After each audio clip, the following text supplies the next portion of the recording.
तो IR वाला है सारा कुछ, ठीक है। तो स्टार्ट करते हैं। आप एक अपनी कॉपी ओपन कर लीजिएगा, कुछ चीज़ें बताऊंगा वो नोट करते रहेंगे, है ना। देखिए, ये जो फाइल बनाई है इसका मेन ऑब्जेक्टिव ये है कि जो 2024 में एग्ज़ाम होने हैं उनके अकॉर्डिंग, ठीक है, 2024 के अनुसार ये चीज़ें हैं। लेकिन इससे आपको एक आइडिया लगेगा, जैसे मान लीजिए अगर आपको 25 में देना है या 26 में देना है तो कैसे चीज़ें आपको कवर करनी होती हैं। अगर आप यूपीएससी की बात करें तो यूपीएससी हर साल लगभग एक क्वेश्चन तो मतलब एक तो मिनिमम है। अगर आप 23 में देखेंगे तो आई थिंक 4 क्वेश्चन के आसपास पूछा था मैप से, है ना। और वो मैप क्या था, जो IR से संबंधित था और जो चीज़ें न्यूज में थी, है ना। तो आपको पता ही होगा इजराइल का इशू चलता रहा है ना। तो इजराइल से हो सकता है क्वेश्चन आपसे पूछ लिया जाए। और यूपी में जो एक एग्ज़ाम हुआ था उन्होंने पूछा था कि गाजा की सीमा किससे लगती है, ऐसा कुछ क्वेश्चन आया हुआ था। तो ये इस टाइप के क्वेश्चन आप तभी कर सकते हैं जब आपको मैपिंग का थोड़ा सा समझ हो, है ना। तो ये देखिए इजराइल है ना। और समझना आपको क्या है कि इजराइल के नेबरिंग कंट्रीज कौन कौन से हैं, पड़ोसी कौन कौन से, नेबर्स कौन कौन से हैं, है ना। तो देखिए इजराइल की अगर बात करेंगे तो यहाँ पर एक वाटर बॉडी मिलेगी आपको जॉर्डन में। इसका नाम क्या है, जॉर्डन में कौन सा सागर या लेक है ये, जॉर्डन में कौन सा सागर है, डेड सी कहाँ है, मृत सागर कहाँ पर है, ये डेड सी है, ठीक है। ये क्या है आपका डेड सी, ठीक है। अगर आप देखें ये डेड सी है और मृत सागर इसको क्यों बोलते हैं, क्योंकि यहाँ पर अगर आप देखें सैलिनिटी या लवणता, तो लवणता जो है सैलिनिटी ऑफ डेड सी ये आपका लगभग आपका 230 के आसपास है, 230, है ना। और इस तरीके से लिखते हैं, लवणता का साइन क्या है आपको देख लिया होगा। मतलब इतना ज़्यादा सैलिनिटी है इसमें, है ना, कि अगर आप लेट जाएंगे तो डूबेंगे नहीं, लेटे लेटे किताब पढ़ सकते हैं, है ना। तो लाइब्रेरी इसमें भी खोली जा सकती है, आप सागर में लेट के पढ़ाई करें, है ना। अच्छा, बता सकते हैं कि दुनिया में मैक्सिमम सैलिनिटी, अगर आप सबसे अधिक लवणता की बात करें वो कहाँ पर है, लेक वान। ये लेक वान आपका टर्की में है। इसकी जो सैलिनिटी है वो है आपका 330। सबसे ज़्यादा लवणता किस में है, लेक वान, ये कहाँ पर है, टर्की में है। और सैलिनिटी कितनी है, लवणता कितनी है, 330 है, ठीक है। उसके बाद आप देखिएगा जब हम इजराइल में आएंगे तो इजराइल के पास में एक कंट्री आपको क्या मिलेगा, लेबनान। ऊपर देखिए लेबनान है। उसके बाद में ये क्या है, सीरिया है ना। उसके बाद अगर आप आएंगे ये जो कंट्री है जॉर्डन है। तो लेबनान, सीरिया, जॉर्डन, ठीक है। उसके बाद आप देखिएगा, आपने गाजा स्ट्रिप का नाम सुना होगा। ये देखिए गाजा, ये देखिए गाजा पट्टी, नाम सुना है आपने, ये देखिए गाजा पट्टी आपकी, गाजा स्ट्रिप है, ठीक है। उसके बाद में ये जो एक पेनिनसुला है, सिनाई पेनिनसुला, ये है इजिप्ट का। किसका है, इजिप्ट, मिस्र का है। तो और चूंकि जिस एरिया में अभी हम लोग हैं ये है आपका एशिया में, जिस क्षेत्र में हम लोग अभी हैं वो क्या है, एशिया में। तो Sinai peninsula is the part of Asia, ठीक है। ये जो पेनिनसुला जो है ये किसका हिस्सा है, is the part of Asia, ये एशिया का हिस्सा है। और ये आप देख लीजिएगा इसका क्या रोल और है ना। सिनाई पेनिनसुला के पास में अगर आप देखें ये रेड सी है, ये आपका लाल सागर है, रेड सी है, ठीक है। और रेड सी को भूमध्य सागर से कनेक्ट करने के लिए यहाँ पर एक नहर बनाई गई थी जिसको क्या बोलते हैं, सुएज कैनाल। इससे क्या हो जाएगा, ये आपका रूट जो है यहाँ से क्लियर हो जाएगा। अगर आपको यूरोप में जाना है तो अब आसान हो जाएगा, वरना पूरा अफ्रीका घूम के जाना पड़ता था, है ना। तो क्या क्या प्रश्न बन सकते हैं कि इजराइल के पड़ोसी कौन कौन से हैं, ये क्वेश्चन आ सकता है, कर लेंगे आप लोग, ठीक है। बात क्लियर दिख रहा है ना सब कुछ। एंड हो सकता है वो सुएज कैनाल के बारे में पूछ लें। सुएज कैनाल में बीच में आपको एक झील नजर आ रही होगी, देखिए ऐसे जाएंगे रास्ते में आप देखें, ये देखिए यहाँ पर एक लेक टाइप नजर आ रही होगी ना, ये थोड़ी सी झील है, lake bitter, lake bitter, bitter झील है, लेक बिटर, ये किस में है?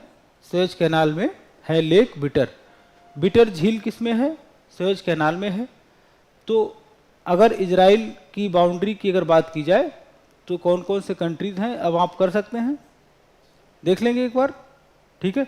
ये पीडीएफ आपको मिल जाएगा, लेकिन जितना फैक्चुअल चीज़ें मैं लिखा रहा हूँ ये सब नोट करते हुए चलिएगा प्लीज़, ठीक है।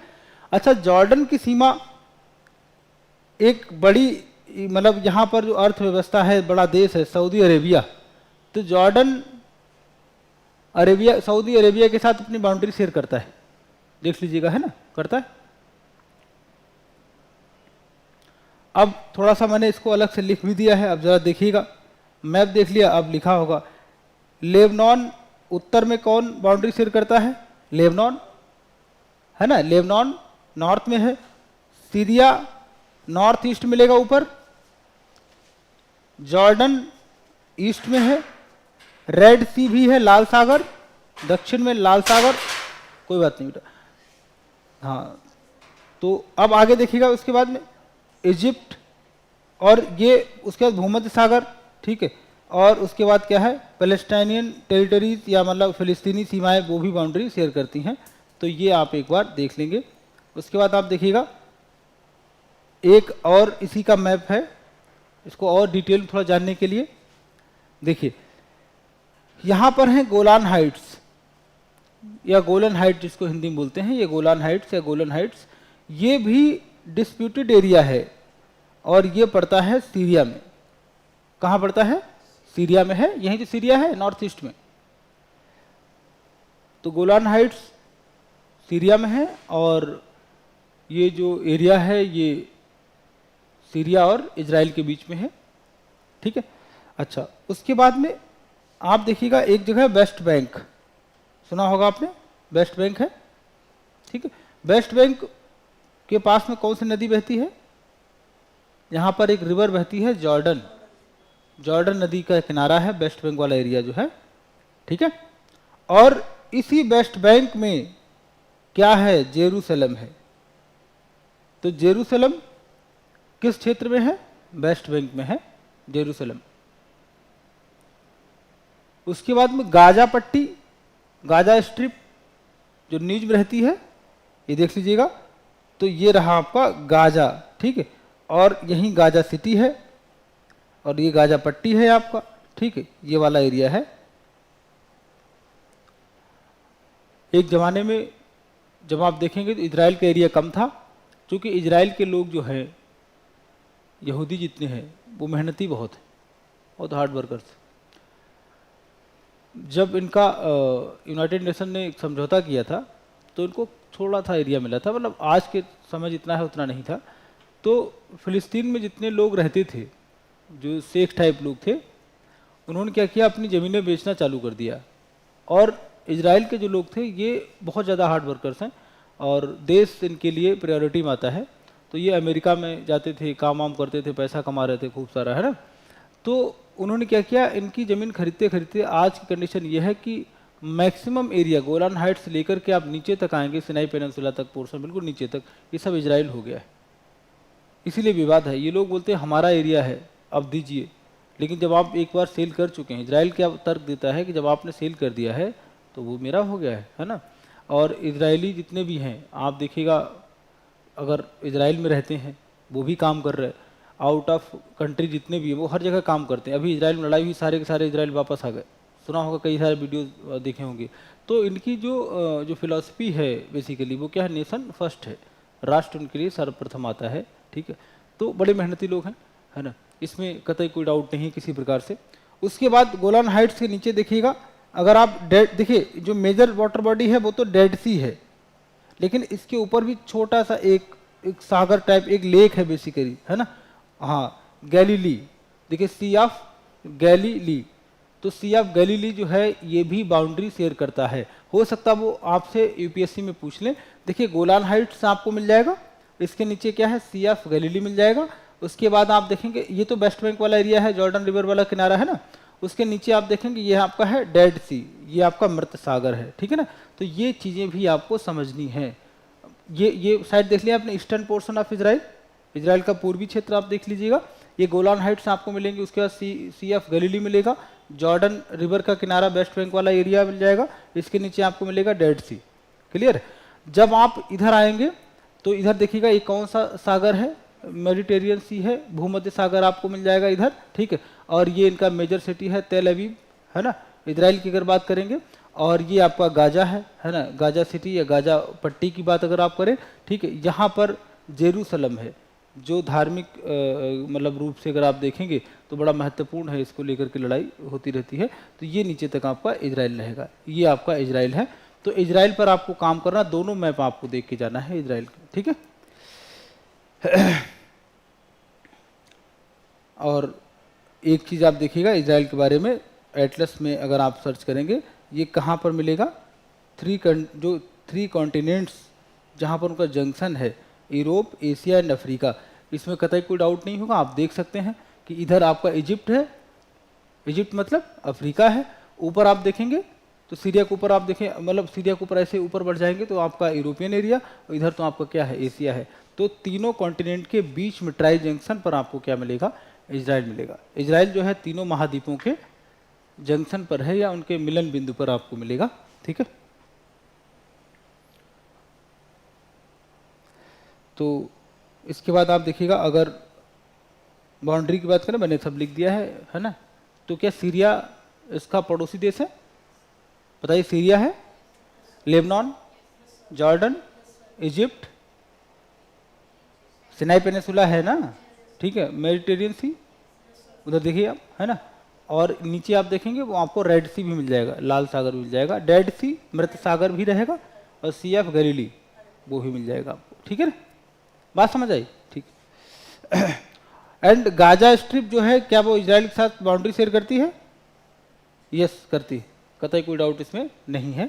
आगे देखिएगा टॉपिक नंबर 2, यूक्रेन। यूक्रेन को मैप में समझना है। तो देखिए यूक्रेन की अगर बात करें, है ना, दिखने में आ रहा होगा आपको यूक्रेन, यूक्रेन आ रहा दिखने में।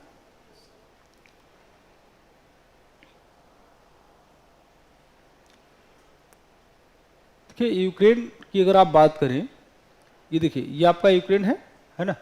एंड अगर इसके नेबरिंग कंट्रीज आप देखें तो रसिया, बेलारूस, पोलैंड और स्लोवाकिया, हंगरी। हंगरी में ग्रासलैंड भी पाए जाते हैं, बड़े स्पेशल टाइप के। कौन से घास स्थल है हंगरी में? Puszta is the grassland in Hungary. खैर उसके बाद रोमानिया, तो रोमानिया ये भी बाउंड्री शेयर करती है यूक्रेन के साथ। एंड उसके बाद आप देखेंगे मोल्डोवा, है ना, या मोल्डोवा, ये मोल्डोवा लैंड लॉक कंट्री है। मोल्डोवा देखिएगा ये यूक्रेन और रोमानिया के बीच में फंसा हुआ है मोल्डोवा, है ना। एंड उसके बाद ये है आपका Crimea, this is Crimea island, ये क्या है, क्रीमिया द्वीप, ठीक है। और ये है आपका एजोब सी, एजोब सागर, ये आपका है। यहाँ पर एक वाटर बॉडी है और इसका नाम है एजोब सी, या एजोब सागर। क्लियर है। तो आप देखिए क्या क्या प्रश्न की पॉसिबिलिटीज हो सकती हैं, वो आप समझने की कोशिश करें। देखिए एक चीज आप समझिए, यूपीएससी आपको क्यों जानना कोशिश करेगा कि यूक्रेन कहाँ पर है, वो सिर्फ ये चेक करेगी कि आपकी सामान्य समझ है या नहीं। गांव में भी अगर आप देखेंगे जो पढ़ा लिखा व्यक्ति है वो बता देगा हाँ रूस और यूक्रेन की लड़ाई चल रही है। ये लगभग जो समझदार व्यक्ति है गांव बैठा हुआ, एक किसान जो पढ़ा लिखा है, न्यूज़पेपर पढ़ता है, वो बता देगा कि रसिया और यूक्रेन की लड़ाई इस समय हो रही है, या इजराइल की लड़ाई इस समय हो रही है, सब बता देंगे। और आपको भी इतना ही पता अगर, तब तो कोई अंतर ही नहीं है। एक बात, हालांकि मकसद क्या होता है, यूपीएससी ये कह रहा है कि हमें एक ऐसा बंदा चाहिए जिसके पास एक सामान्य समझ होनी चाहिए, है ना। रसिया यूक्रेन में लड़ाई हो रही है, कारण क्या है, basic reason behind the war, जो भी चीजें हैं, है ना। एंड उसके बाद में कौन कौन से ऐसे सिटीज हैं, ऐसा एरिया है। देखिए लड़ाई क्यों होती है, देसी कहावत है जन जर जमीन, तीन के लिए तो होती है। मतलब किसी भी लड़ाई के पीछे कोई कारण तो होगा, वो कारण क्या है आपको वो समझना होता है, ठीक है। जब भी कोई चीज़ अगर आपको न्यूज में मिले तो आपको जानना ये है कि ये बेसिक रीज़न क्या है लड़ाई के पीछे, है ना। उसके बाद रसिया के पड़ोसी देश और यूक्रेन के नेबरिंग कंट्रीज, मतलब इसके पड़ोसी देश, ये सब आपको समझ आना चाहिए। और बॉर्डर पे अगर कोई इंपॉर्टेंट सिटी है इनका तो वो आप देखिएगा, या बॉर्डर से थोड़ा अंदर अगर आप देखेंगे यहाँ पर अगर कोई भी महत्वपूर्ण सिटी है जहाँ इंडस्ट्रियल एरिया वगैरह है तो उसके बारे में आपको पता होना चाहिए। या फिर कोई रिवर वगैरह घर बीच में अगर आती है तो वो भी आपको समझ आनी चाहिए। आप बताइए यूक्रेन की जो कैपिटल सिटी है वो क्या है? Kyiv. Kyiv is the capital city of Ukraine. Clear है? कीव किस रिवर के किनारे है, किस नदी के किनारे बसा है? ये थोड़ा मुश्किल है, याद? डीपर, नीपर, नीपर या डीपर? नीपर रिवर, ठीक है ना। तो मतलब ये बेसिक इंफॉर्मेशन है, ये आपको समझ आनी चाहिए, है ना। तो खैर मैं आपको एक चीज बता दे रहा हूं, है ना। अगर मैंने रसिया का मैप लगाया होगा तो मैं आपको दिखाता हूं। अच्छा यूक्रेन का, चलिए यहाँ रसिया मिल जाएगा, रूस आपको थोड़ा सा मिलेगा, है ना।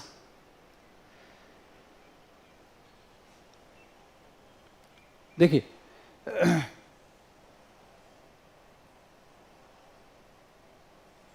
ये इसमें रहने दीजिए, ऊपर बड़े देते हैं, इसी में देख लेते हैं, ज़्यादा क्लियर हो जाएगा।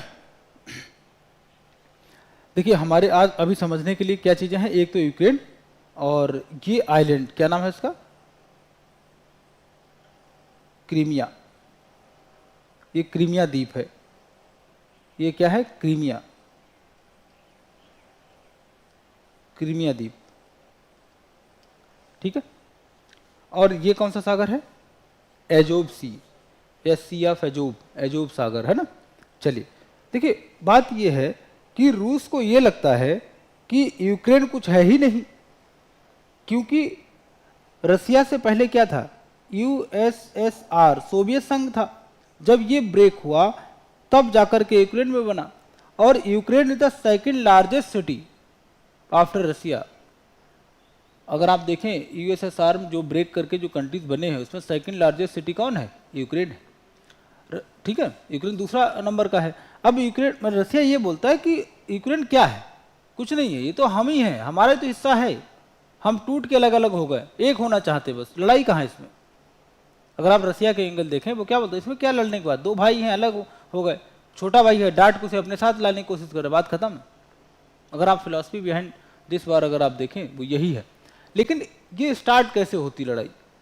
तो रसिया की अपनी मजबूरी है, जब यूएसएसआर ब्रेक मतलब हुआ या टूटा, है ना, या इसका विघटन हुआ, है ना, तो रसिया के पास जो ऊपर वाटर बॉडीज है, यहाँ पर जो सागर जितने भी मिलेंगे, ऊपर जितने भी सागर रहेंगे, ये सब क्योंकि टेम्परेचर यहाँ पर कम हो जाता है, तापमान कम होगा, ये सब फ्रीज हो जाएंगे, ये सब फ्रीज हो जाएंगे। अगर अब इसकी अगर नेवी है, या अगर आप देखें, है ना, कि यानी कि जो जल सेना है, अगर कोई अटैक करना चाहें तो बर्फ के ऊपर तो बड़े बड़े शिप आप नहीं लेके जा सकते। तो जब आप लेके ही नहीं जाएंगे तो आप कैसे लड़ पाएंगे? और आपको पता है कि पूरी दुनिया पर कंट्रोल किया है यूनाइटेड किंगडम ने, उसके पीछे एक ही कारण था कि उनकी नेवी बड़ी स्ट्रांग थी, और वो फ्रांस से डरते थे, उसके पीछे भी एक ही कारण था कि फ्रांस की नेवी भी उनके बराबर थी, उनसे बेहतर थी। तो अगर आपको ऊपर मतलब अगर आप देखें कि जो यूरोपियन कंट्रीज हैं बेसिकली, यहाँ पर अगर आपको कंट्रोल रखना है तो आपकी नेवी मजबूत होनी चाहिए। तो जब डिवीज़न हुआ उसमें एक समस्या क्या आ गई कि रसिया के पास जितनी भी वाटर बॉडीज ऊपर आई हैं ये सब फ्रीज हो जाती हैं मोस्ट ऑफ द टाइम। अगर आप देखें एक वर्ष में ये फ्रीज रहती हैं, ठीक है। अच्छा, जब आप देखें थोड़ा नीचे आएंगे तो ये आइलैंड 2013 तक जो है ये था यूक्रेन के पास। क्रीमिया आइलैंड 2013 तक जो है किसके पास था? 13 तक ये आपका यूक्रेन का पार्ट था, है ना। अब एजोब सागर ऐसी वाटर बॉडी है जो कि फ्रीज नहीं होती है, जमती नहीं है। अगर रसिया ने सोचा कि यार मैं इस पर कंट्रोल कर लेता हूं क्रीमिया आइलैंड पर, क्रीमिया अगर मेरे कब्जे में आ जाए, बात समझ आई, अगर क्रीमिया आइलैंड मेरे कब्जे में आ गया तो हमारा जो है मैक्सिमम कंट्रोल एजोब सी पर हो जाएगा, या सी ऑफ एजोब हमारे कंट्रोल में आ जाएगा। बात समझ आई आपको? देखिए लालच होता है लड़ाई के पीछे तो क्रीमिया जो है, क्रीमिया द्वीप अगर देखें आप, ये किसके पास था पहले? यूक्रेन के पास। तो मतलब आप देखें मैक्सिमम कोस्ट लाइन, जो अधिकतम जो तट रेखा है वो किसके कंट्रोल में है? यूक्रेन के कंट्रोल में है। अच्छा, यहाँ पर एक रीजन ये है कि आप अपनी जल सेना, नेवी, जल सेना का मूवमेंट यहाँ करा सकते हैं, एज ऑफ सी अगर आपको मिल जाएगा। और इसके अलावा एक चीज़ और है, यहाँ पर क्या है, प्राकृतिक गैस, नेचुरल गैस के रिसोर्सेज आपको यहाँ पर मिलेंगे, ठीक है। तो रसिया ने सोचा कि हमें सबसे पहले क्रीमिया आइलैंड पर कंट्रोल करना होगा। जो जो रूट है बेसिकली वो ऐसे स्टार्ट होता है। तो अब क्रीमिया की बात करें, अब इसी समय देखेंगे दुनिया की जो सबसे बड़ी अर्थव्यवस्थाएं हैं G8, हम लोग बात करें 2013 की, 2013 में G8 बड़ी अर्थव्यवस्थाएं हैं, ठीक है। कौन कौन है देखिए, जापान, जापान और ब्रिटेन, 1 2, जर्मनी नंबर 4, फ्रांस, हम 2013 में अभी, ठीक है। Number 5 Italy, number 6 Canada, number 7 USA, number 8 रसिया। कब की बात कर रहे हैं हम लोग? 2013, 2013। तो G8 पहला कौन है? Japan, Britain, Germany, France, Italy, Canada, America, USA and Russia. ये बड़ी इकोनॉमीज हैं पूरी दुनिया की। तो 13 में क्या हुआ कि अचानक आप देखेंगे कि जो G7 है, 2014 की बात करेंगे, 13 तक आपका G8 रहता है। 2014 में आप अगर देखेंगे ये G8 जो है वो किस में कन्वर्ट हो जाएगा? G7 में, मतलब रसिया निकल जाएगा। 2014 में G8 किस में कन्वर्ट हो जाएगा? G7 में हो जाएगा, क्योंकि रसिया अब सदस्य नहीं है, ठीक है। क्यों नहीं है? क्योंकि रूस ने क्या किया, कुछ वर्ष पहले एक प्लानिंग सेट करी कि हमें क्रीमिया पर कंट्रोल करना है। तो रसिया ने अपने लोगों को क्रीमिया पर बसा दिया। जब इनके लोग रहेंगे विद फैमिली, उनको रहने को बोला कि जॉब अगर आपको मिलेगी, आप टेंशन मत लीजिए, जाइए। तो बच्चे बच्चे हुए, जनसंख्या मतलब बढ़ी यहाँ पर, या बाकी भी लोग भेज दिए काम करने के लिए, तो सब यहाँ सेटल डाउन हो गए। कहाँ पर? क्रीमिया में। तो 14 में क्या हुआ कि रसिया ने बोला कि एक काम करते हैं, यूक्रेन को बोला कि क्रीमिया आइलैंड मेरा है। तो यूक्रेन बोला कि आपका तो नहीं है, ये तो मेरे पास है। तो रसिया ने बोला आप एक काम करिए, यहाँ पर जितने लोग रहते हैं उनसे वोटिंग करा लीजिए। और ये कब उसने स्टेप लिया? जब रसिया को पता चल गया कि जो टोटल पॉपुलेशन हमारी है क्रीमिया पर, उसमें 60% मेरी है। जब जैसे उन्हें पता चल गया रसियन कितने हो गए, 60%, अब वोटिंग करा लो। ये उसकी क्या एक स्ट्रेटेजी थी, किसकी? रसिया की। क्रीमिया इसको समझ नहीं पाया। तो 14 में जब इन्होंने अपने अधिकार यहाँ से मांगे कि भाई ये तो मेरा है, तो यूक्रेन चीज़ समझ नहीं पाया। तो उन्होंने कहा आप एक काम करिए, यूक्रेन भी तैयार हो गया, हाँ वोटिंग करा लो, उसे क्या पता कि कहानी क्या चल रही है ना, डेमोग्राफिक चेंज क्या आया।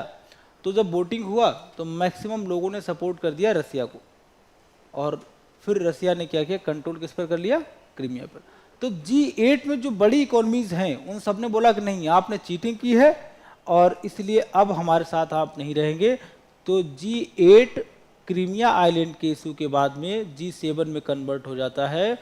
कब? 2014 में। 2014 में G8 के कितने मेंबर्स रह गए?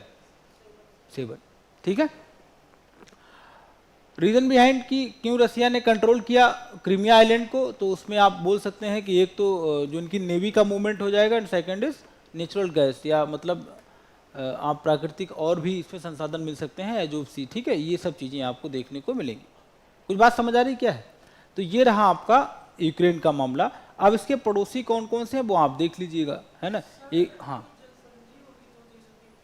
हाँ नहीं ना, जल संधि का कॉन्सेप्ट अलग होता है, वो संधि है ही नहीं। जल संधि क्या होता है? नैरो वाटर होता है, एक पतला सा जल, मतलब जल बहने वाला जैसे ऐसे होता है वो।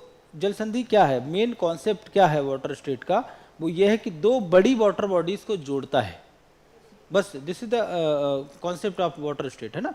अब ऐसा तो इसमें नहीं है कि ना कि जल संधि अगर आ गई तो वो संधि हो रही, संधि बंदी कुछ नहीं होती, संधि बंदी नहीं होती, नेचुरल चीज है, प्राकृतिक है एकदम, है ना, वो ऐसा नहीं होता, संधि नहीं।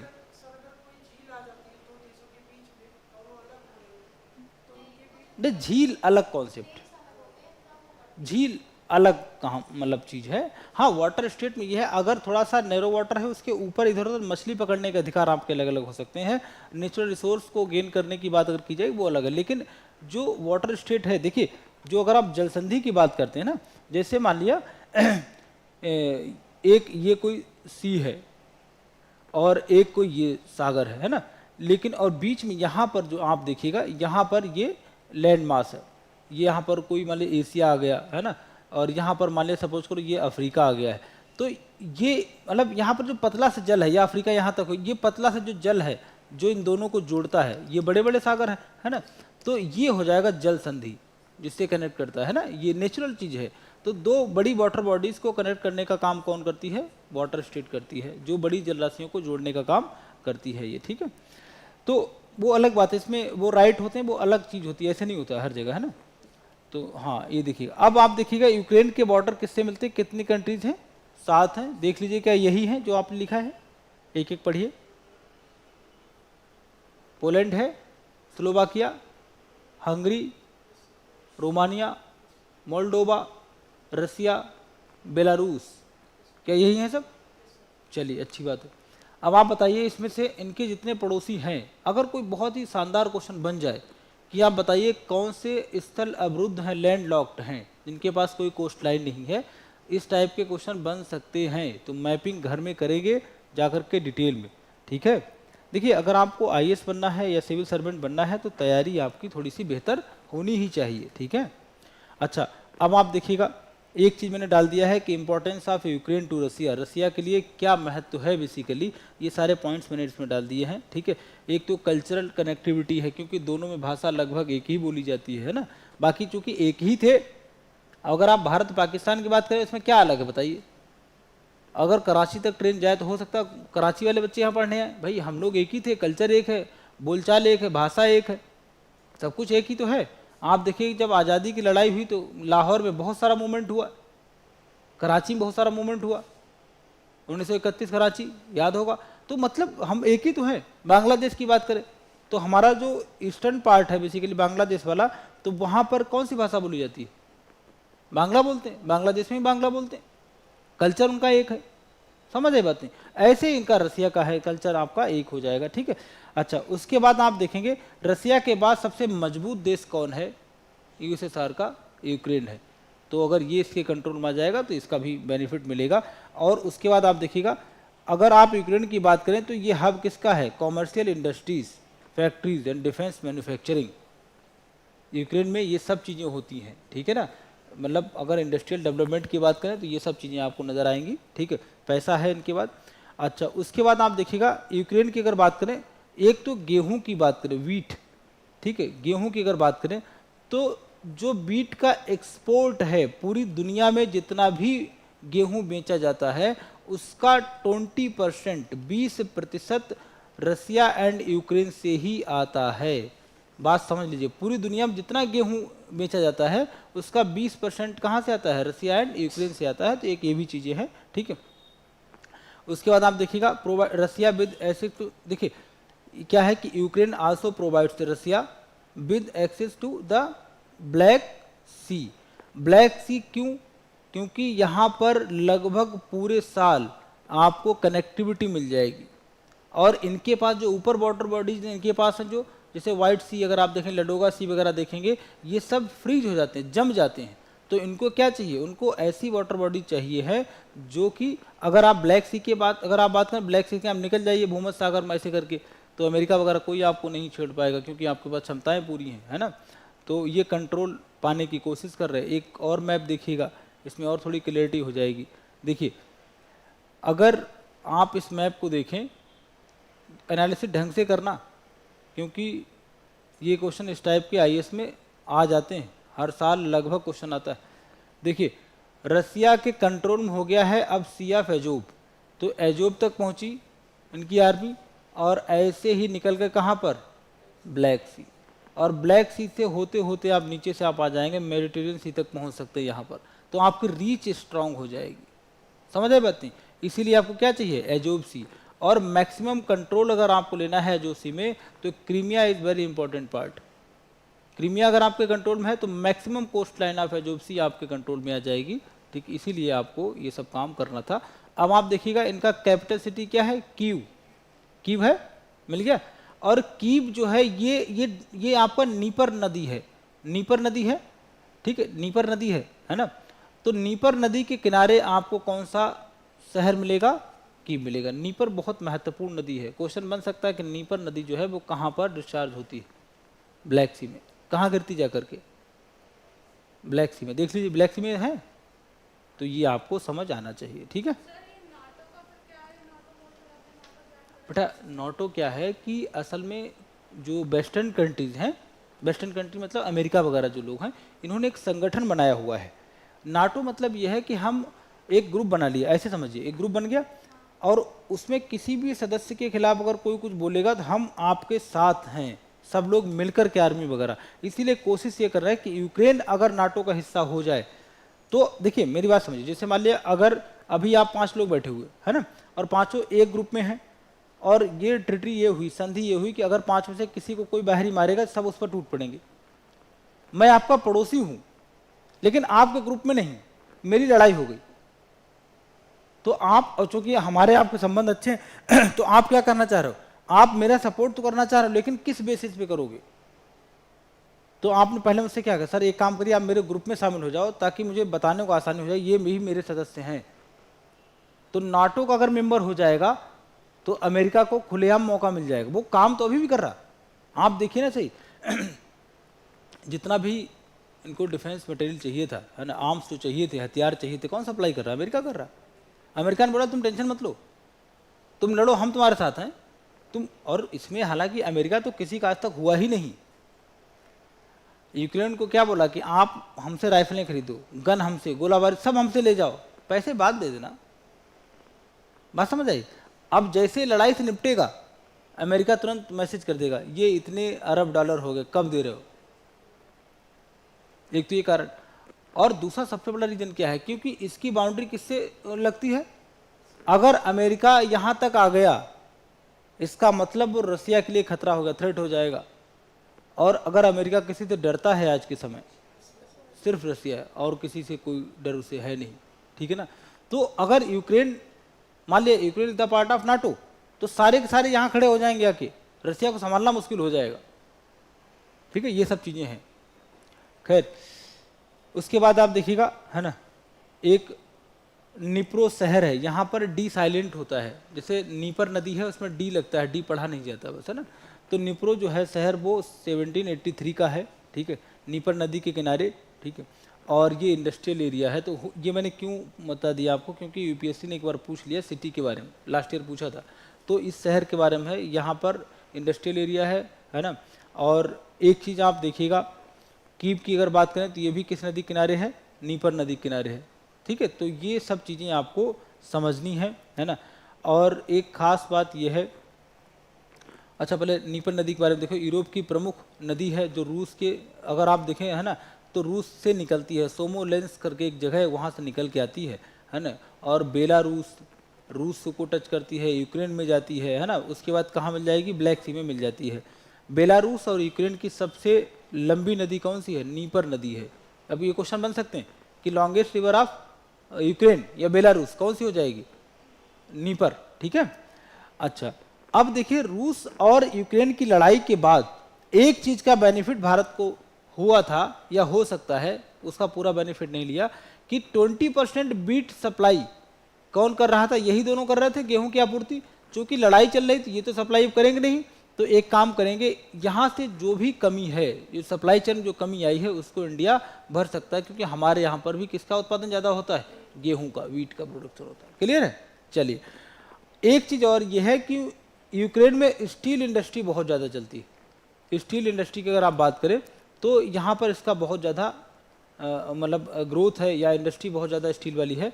क्योंकि दोनों में लड़ाई हो रही है, तो एक कारण ये, इनको दूसरा जगह भी चाहिए, लड़ाई रुक ही नहीं रही, तो जो इन्वेस्टर्स हैं उनको जगह चाहिए, तो भारत मुस्कुरा के बोला भाई आ जाओ मेरे घर, हम तैयार हैं। और दूसरा कारण, हमारे यहाँ पर एग्रीकल्चर करने वाले लोग बहुत ज़्यादा हैं, ट्रैक्टर सबको चाहिए, ट्रॉली सबको चाहिए, बाकी टूल्स सबको चाहिए, तो स्टील की खपत यहाँ हो जाएगी। बात समझ आई? तो मतलब क्या है, स्टील इंडस्ट्री के लिए परफेक्ट प्लेस क्या है इस समय? भारत। तो यूक्रेन वाला जितना भी स्टील इंडस्ट्री है वो कहाँ मूव हो सकता है? भारत। ठीक है, चलिए आगे देखिए। उसके बाद में यहाँ पर अरल सागर है, एक अरल सागर, अरल सी या अरल सागर। तो ये चर्चा में था क्योंकि आपको पता होगा ये किसी ज़माने में सागर था, लेकिन अब पता नहीं क्या है, झील हो गया बेचारा, है ना। तो दो देश हैं, एक तो कजाकिस्तान और उज़्बेकिस्तान। अरल सागर किन दो कंट्रीज़ के बीच में है? तो कजाकिस्तान एंड उज़्बेकिस्तान, ठीक है, यूके में है, उज़्बेकिस्तान एंड कजाकिस्तान, ठीक है। यहाँ पर आप देखिएगा एक शेर दरिया करके नदी आ रही है, एक अमू दरिया, ये दो नदियाँ जो है इसको रिचार्ज करती हैं, ठीक है। शेर दरिया और आपका अमू दरिया, तो दो नदियाँ आकर के यहाँ पानी डालती हैं, इसको रिचार्ज करती हैं, है ना। तो आप एक चीज़ देखिएगा, जब ये दोनों नदी यहाँ तक ना पाए, बीच में ही पानी सब खत्म कर दिया जाए, तो इस सागर में पानी आएगा अलग से? नहीं आएगा, क्योंकि ये किस टाइप का है? ये है आपका स्थल अवरुद्ध, ये कैसा है? लैंड लॉक्ड है, ठीक है। इसको रिचार्ज करती हैं दो नदियाँ।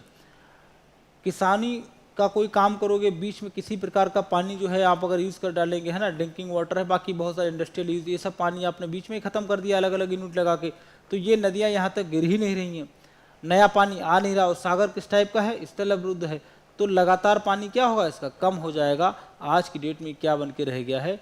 लेक या झील बन के रह गया है अरल सागर। अरल सागर की अगर बात करें तो ये इसके पश्चिम अगर आपको आएंगे तो कौन सा सागर मिलेगा? कैस्पियन सी। तो याद रखिएगा कैस्पियन सी के ईस्ट में, इसके पूर्व में कौन सा सागर है? अरल सी है, जो कि इस समय क्या है? लेक बन गया है, ठीक है। बात समझ आई आपको? तो अरल सी बेसिकली, अरल सी क्या है? आज के समय में एक लेक बन के रह गया है, ठीक है। और कौन कौन से नदियाँ बनती हैं? लिख लीजिएगा, शेर दरिया और अमू दरिया। अब ये दोनों यहाँ तक नहीं गिर पाती हैं, जिसके कारण वाटर सप्लाई कम हो गया है, और ये जो सागर है क्या बन गया है? लेक बन गया है, ठीक है। चलिए आगे देखिएगा। तो कैस्पियन सी आप देख लिया होगा, कैस्पियन सागर। कोई बता सकता है कि कैस्पियन सागर के पड़ोसी देश कौन कौन से? अच्छा एक मिनट, पहले मैं अपना लिख लूँ उसके बाद, है ना। कैस्पियन सी, हाँ अब बताओ। यही है, पांच है? हाँ भाई यही है। तजाकिस्तान, तुर्कमेनिस्तान, नहीं मुझे नहीं पता, आप बताइए। ये भी काम कर लिया करो, है ना। जैसे कुछ वाटर बॉडीज हैं, जैसे मान लिया अगर आप देखें विक्टोरिया लेक, तो विक्टोरिया का नाम सुना होगा। विक्टोरिया लेक की बाउंड्री कितने कंट्री से शेयर होती है? बताइए।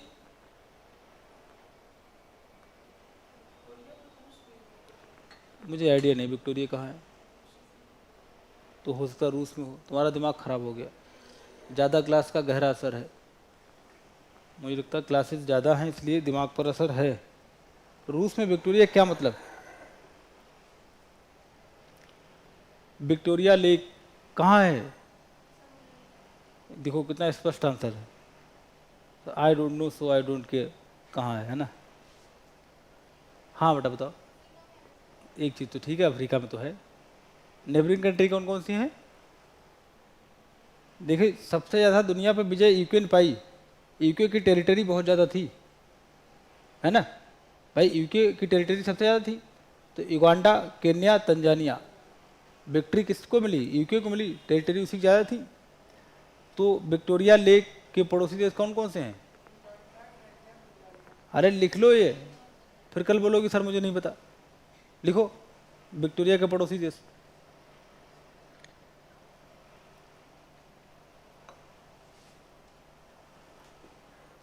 और अरल सागर तो पता ही है, थाईलैंड के किनारे है, वियतनाम और थाईलैंड।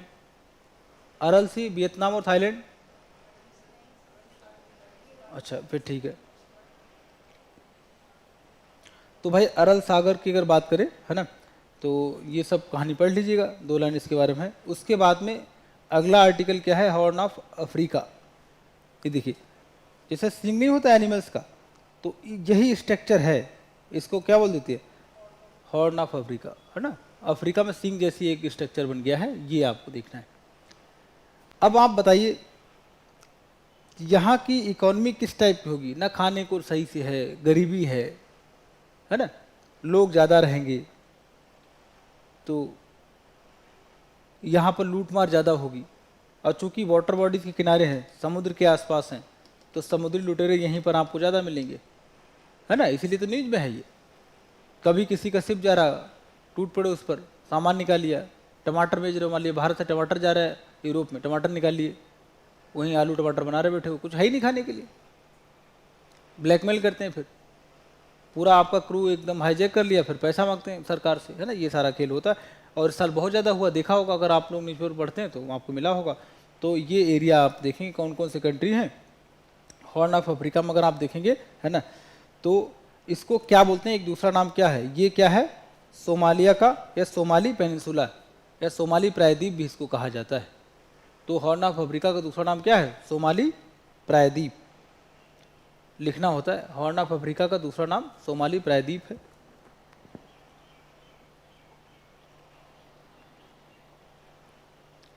ठीक है। और दुनिया का चौथा सबसे बड़ा प्रायद्वीप है, 4th largest peninsula in the world.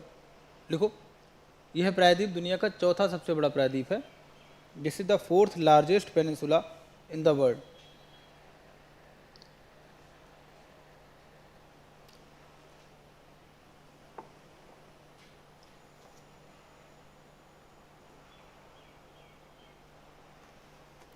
ठीक है। क्या भारत में कोई प्रायद्वीप है? कौन सा प्रायद्वीप? प्रायद्वीपी भारत। प्रायद्वीप क्या होता है? 3 तरफ से, 4 तरफ घिर जाए तो आइलैंड नहीं हो जाएगा, अरे द्वीप हो जाएगा ना। चलिए खैर, अब देखिएगा, सोमालिया, जिबूती, इथोपिया, इरिट्रिया, ये कंट्रीज आपको कहाँ देखने को मिलेंगे, हॉर्न ऑफ अफ्रीका में मिलेंगे। ठीक है। हॉर्न ऑफ अफ्रीका के जो मेंबर्स हैं वो ये हैं। केन्या नहीं है, ठीक है। तो ये हॉर्न ऑफ अफ्रीका के बारे में आपको ये देखना है, कहाँ पर है, कौन कौन से कंट्रीज हैं, क्योंकि ये न्यूज में था, है ना, ये आपको ख्याल रखना इस चीज़ का है। उसके बाद देखेंगे रेड सी, लाल सागर। तो रेड सी अपने आप में बड़ा यूनिक सा है, ये आपका रेड सी है ना। और कौन कौन से कंट्रीज हैं देखिएगा, इजिप्ट रेड सी के साथ बाउंड्री शेयर कर रहा है, मिस्र, सऊदी अरेबिया, क्या जॉर्डन भी शेयर कर रहा है, जॉर्डन बाउंड्री शेयर कर रहा है, देखिए जॉर्डन तो नहीं है ना। आगे देखिए, यमन,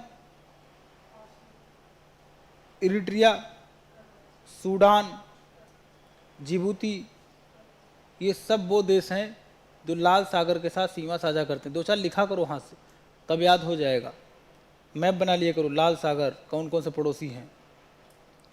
कुवैत क्या लाल सागर के पास है? अरे कुवैत कहाँ से आ जाएगा, ईस्टर्न पोर्शन पे है ना। यहाँ आप देखिए सऊदी के ईस्टर्न, ये रहेगा कुवैत। तो मैप बार बार देखा करो, ठीक है, नहीं देखेंगे तो फिर मुश्किल में आएंगे।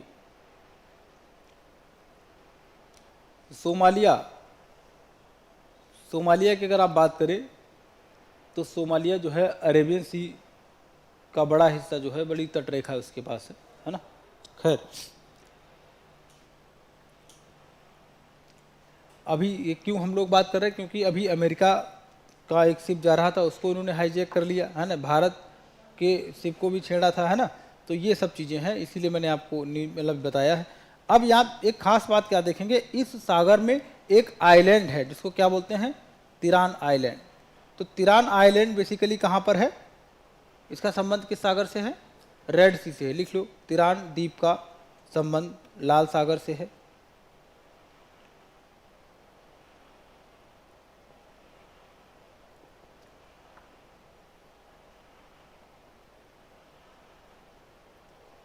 ठीक है, एक और है आपका, वो क्या है, सदावन।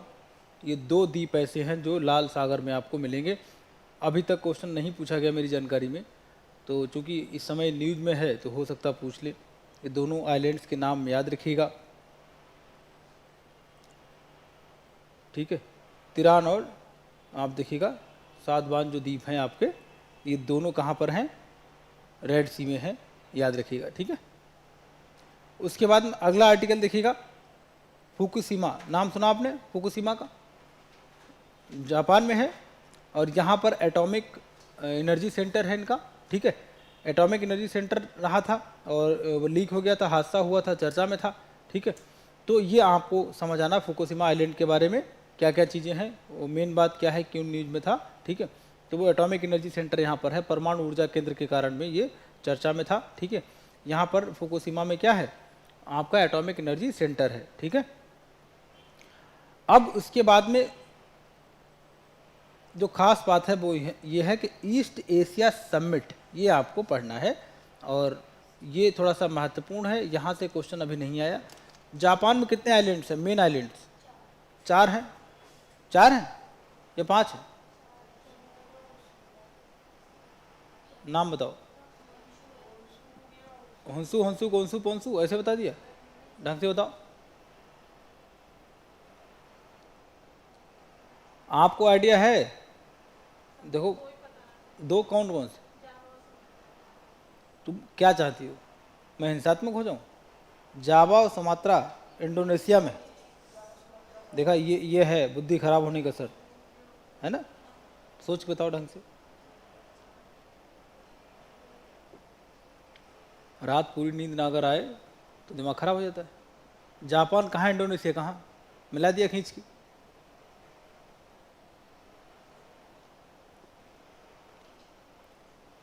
हाँ, आइडिया लगा कुछ? बस ये खेल चल रहा है। जापान होन्सू राजधानी टोक्यो, और देखो नाम नहीं, जापान राजधानी भूल गया, ये स्थिति है।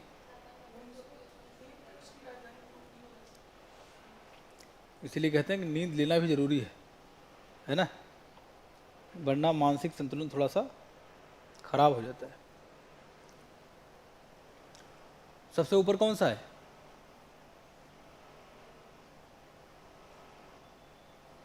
होक्काइडो।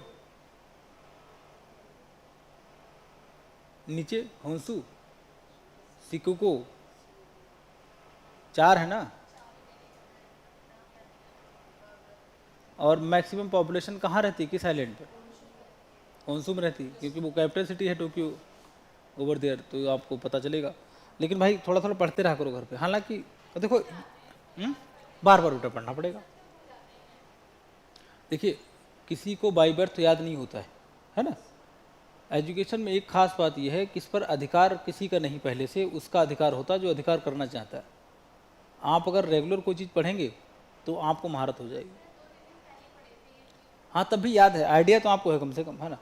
फिर से पढ़िए, फिर पढ़ेंगे तो याद हो जाएगा।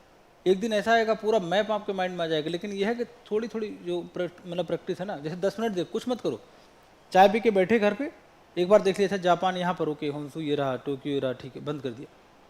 फिर खाना वाना खाया, नहीं मन लग रहा, मोबाइल का यूज़ आप मिनिमम करिए। अब चूँकि आप लड़कियाँ चूँकि हैं तो घर से कभी फ़ोन आ सकता, तो आप साइलेंट मत रखिए, लेकिन पलट रख दीजिए। जैसे घर से फ़ोन आए तो थोड़ा चूजी हो जाइए इस समय, मम्मी पापा से बात कर ली, बाकी बात देखा जाएगा, है ना। और मैक्सिमम टाइम किस पे स्पेंड करिए, आप बुक्स के साथ में करिए, सीधी सी बात है ना, खुद पढ़िए तो अपने आप हो जाएगा, है ना। और देखिए, चीज़ क्या होती है कि मुझे ये मुश्किल लगता है कि आप चूँकि सिविल सर्विस का एग्ज़ाम देने आए हैं तो इसमें दो कंडीशंस रहती है। एक तो नंबर वन कंडीशन ये है कि स्टूडेंट बनने के गुण हमेशा रखना, कि कुछ सीखना है, अच्छा ऐसे कैसे हो गया, ऐसे कैसे हो गया, है ना। और दूसरा ये है कि अपने आप को थोड़ा सा स्पेशल समझना है। इसका मतलब ये नहीं कि ऐसे मतलब टहल रहे रोड में किसी को ऐसे मार दिया, किसी बैग उठा लिया, है ना, ऐसा नहीं। स्पेशल इन द सेंस कि आप समाज के लिए बने हैं, तो आपकी अप्रोच अलग टाइप की। अगर कोई भी आर्टिकल अगर आता है मान लिया, तो आपको समझना अरे ये क्यों है, ह्यूमन सिविलाइजेशन में इसका इंपॉर्टेंस क्या है, जिस सभ्यता में भी हम लोग हैं ये क्यों आ गया, इसकी क्या वजह है। तो बस इसकी तलाश में रहिए कि कोई चीज़ क्यों है, बस इसके अलावा कुछ मत सोचिए, अपने आप ही चीज़ें हो जाएंगी, ठीक है। और करंट अफेयर्स बहुत मज़ेदार चीज़ है, इससे आप कितने भी सब्जेक्ट पढ़ लीजिए, मेंस होगा ही नहीं विदाउट करंट अफेयर्स, कितना भी हीरो बन लीजिए। और करंट अफेयर्स की अप्रोच क्या होती है कि उसमें जरूरी नहीं हो सकता ये आर्टिकल आपसे कोई ना पूछे, यूक्रेन नहीं पूछे, रसिया नहीं पूछा, पोलैंड पूछ लिया कहाँ पर, तो आपको देख लिया पोलैंड कहाँ पर है, तो आइडिया लगेगा ना पोलैंड क्या है। तो कोशिश ये करेंगे कि जो भी चीज़ें आसपास, मैं इसलिए बोल देता हूँ कि जब भी मैपिंग की क्लास है, घर पे जाएंगे, एटलस ओपन करेंगे, एक एक टॉपिक मोबाइल में देखा और उसको डिटेल में करते रहेंगे। 1 घंटे का काम है कम से कम, लेकिन करने के बाद आपको आउटपुट 100% मिलेगा, ठीक है। खैर आप देखिएगा ईस्ट एशिया समिट की अगर बात करें, तो ईस्ट एशिया समिट जो है ना, ये एक फोरम है लीडर्स का, जिसमें कौन कौन से इंडो पैसिफिक रीजन है। और इन मतलब अगर आप ईस्ट एशिया समिट की बात करते हैं पूर्वी एशिया में, तो इनका एजेंडा क्या है कि हम लोग फोरम में क्या डिस्कस करेंगे, पॉलिटिकल इशूज़, सिक्योरिटी को संबंधित और आपके इकोनॉमिक चैलेंजेस, जो आर्थिक चुनौतियां आई हैं, इनको लेकर के 3 मेजर पॉइंट्स हैं ईस्ट एशिया समिट में रखे जाते हैं। और इसकी स्थापना कब हुई थी, 2005 में। कभी भी ये ग्रुप चर्चा में नहीं रहता है, इस बार न्यूज में है तो पॉसिबिलिटी है क्वेश्चन आने की, ठीक है। तो 2005 में इसकी स्थापना हुई थी, ठीक है। और अगर आप देखेंगे एसोसिएशन किसका है, south east Asian Nations, Asian. अगर आसियान की बात करें तो आसियान जो है, आसियान के साथ में संबंध ईस्ट एशिया के रहते हैं, और इनको अपने साथ रखना आसियान की प्रायोरिटी में भी शामिल है। अगर आप देखें ईस्ट एशिया समिट को, है ना, ये कहाँ से लॉन्च किया गया था, तो कोलालमपुर मलेशिया में है, 2005 में यहाँ से इसको लॉन्च किया गया था। इसमें मेंबर कौन कौन से, कितने कंट्रीज़ हैं, तो आप देखिएगा 16 देश ऐसे हैं from east Asia, south east Asia, south Asia and Oceania, समुद्री। देखिए कहाँ कहाँ से हैं, एक ईस्ट एशिया के, पूर्वी एशिया के, साउथ ईस्ट एशिया के, साउथ एशिया के और ओशिनियाई, मतलब जो आपके महासागरी जो आपके देश हैं वो, ठीक है। अब ये सब मेंबर हैं। भारत कहाँ पे आएगा, तो India is the part of south Asia, दक्षिण भारत में भारत आता है, बस दक्षिण एशिया में भारत आता है, तो India is the part of south Asia. हम साउथ एशिया में है ना, ठीक है। मतलब क्या है कि एशिया का जो पूर्वी हिस्सा है उसके मेंबर्स ने मिलकर के ग्रुप बनाया है कि हम लोग आपस में ग्रोथ या डेवलपमेंट करेंगे। 3 एरियाज आपके हैं, पॉलिटिकल डेवलपमेंट, सिक्योरिटी के पॉइंट ऑफ व्यू से देखेंगे, और इकोनॉमिक चैलेंजेस, जो आर्थिक चुनौतियां हैं, इनसे निपटने के लिए हमने एक ग्रुप बनाया है, ठीक है, ईस्ट एशिया समिट के नाम से। अब अगर आप देखें कि खैर ठीक, मेंबरशिप को बढ़ाया गया कब, 2011 में, और कितने हो गए, 18। तो 2 और जुड़े हैं, एक कौन है, जब रसिया जुड़ेगा तो नींद नहीं आएगी अमेरिका को, तो वो भी जुड़ जाएगा, तो 2 और आपके पास ऐड हो गए, ठीक है। इनिशियली कितने थे, 16 थे, और 16 में क्या था उनका पूरा फोकस, क्या था, हमें एशिया वालों को जोड़ना है। लेकिन आफ्टर सम टाइम, 6 साल के बाद 2011 में 2 मेंबर्स और जुड़ जाते हैं, रसिया और अमेरिका। किस में जुड़ेंगे, ईस्ट एशिया समिट, ठीक है। चलिए आप देखिएगा 10 मेंबर आसियान के कौन कौन से हैं वो देखेंगे, ब्रुनोई, कंबोडिया, इंडोनेशिया। लिख लीजिए अपनी कॉपी पे, सामने लिखें, एक बार लिखेंगे तो और याद हो जाएगा।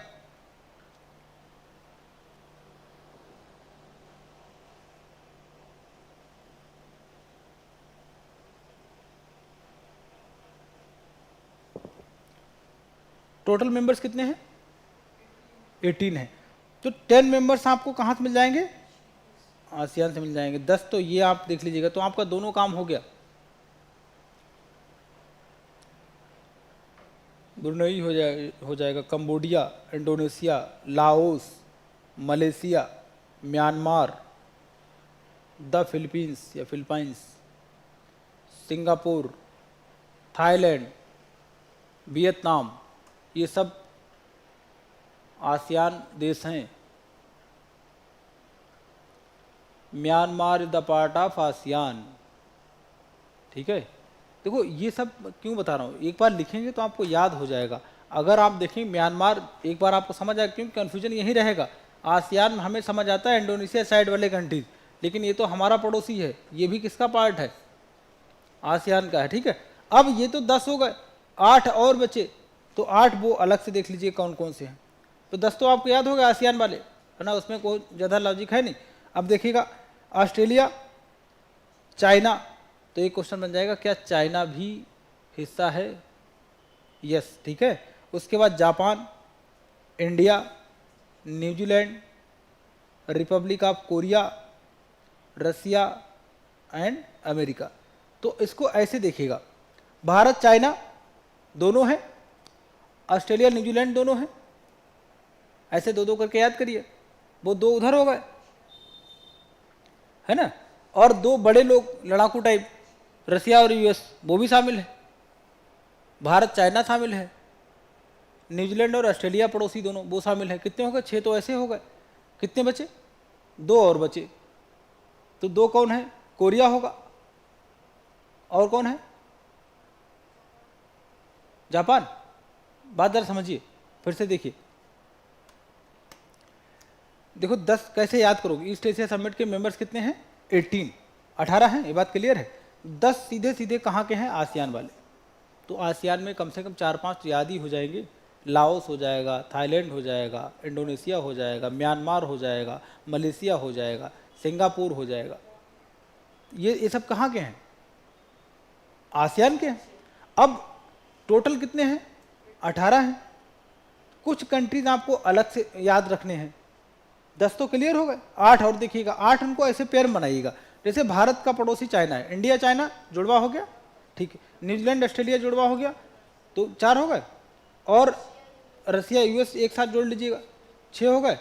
कोरिया और जापान लगभग पड़ोसी टाइप हैं, एक ही जैसे दिखते हैं, तो वो हो गए। कितने हो गए, 8 हो गए। तो ये आपके 18 मेंबर्स हो गए, ठीक है। Korea is the part of east Asia summit, क्या है, बिल्कुल है ना। तो एक बार मेंबर्स देख लीजिएगा सारे, तो आपको याद हो जाएंगे, ठीक है। सदस्य देख लीजिए बेटा, याद हो जाएंगे। अरे कुछ क्लियर हुआ, आसियान के साथ में कौन सा देश है मेंबर, ये क्वेश्चन बन सकता है। तो आसियान तो पूरा सेट है, उसके अलावा कौन कौन सा है, तो वही जोड़ा में याद रख लीजिएगा, India China, Japan Korea, Australia New Zealand, US and Russia. बात खत्म हो गई, हो गए 18, ठीक है। अब इन लोगों ने मिलकर के 6 ऐसे एरियाज हैं, 6 प्रायोरिटीज़ को सेट किया है कि हम लोग काम करेंगे इन्वायरमेंट एंड एनर्जी के लिए, एजुकेशन के लिए, फाइनेंस के लिए, ग्लोबल हेल्थ इशूज़, पेंडेमिक वाली बात अगर करेंगे इस पे भी है ना, कोविड ने बता दिया भैया ध्यान रखो, ठीक है। प्राकृतिक जो आपदाएं आती हैं उनका प्रबंधन, और आसियान की कनेक्टिविटी आपस में, ये सब इनके 6 पैरामीटर्स रहे, या बेसिकली मेन प्रायोरिटीज़ रही हैं। यहाँ पर इनको मिल करके काम करना है, ठीक है। अगर आपसे पूछा जाए क्या भारत मेंबर है, तो कतई कोई डाउट ही नहीं, बिल्कुल यस है ना। कब से ज्वाइन किया हमने, हम तो शुरुआत से ही पहुँच गए थे, काम ही नहीं, वहाँ बैठे मुस्कुरा रहे 2005 में, है ना, कि मैं तो आ गया हूँ, है ना। तो India is member of east Asia summit since 2005। अगर आप अब देखिएगा, ये पूरा का पूरा एरिया है ईस्ट एशिया समिट का, नज़र डाल लीजिएगा, यहीं सारे देश बिखरे हुए मिल जाएंगे, मैक्सिमम मतलब यहाँ मिल जाएंगे, जहाँ आप आसियान वाला बेसिकली जो सेक्शन है वो पूरा आपको यहाँ मिल जाएगा, फिलीपींस वगैरह सब मिल जाएगा। ये आसियान मेंबर्स आपको यहाँ सब मिल जाएंगे। घर पे जाएंगे एक बार मैप देख लेंगे, ठीक है।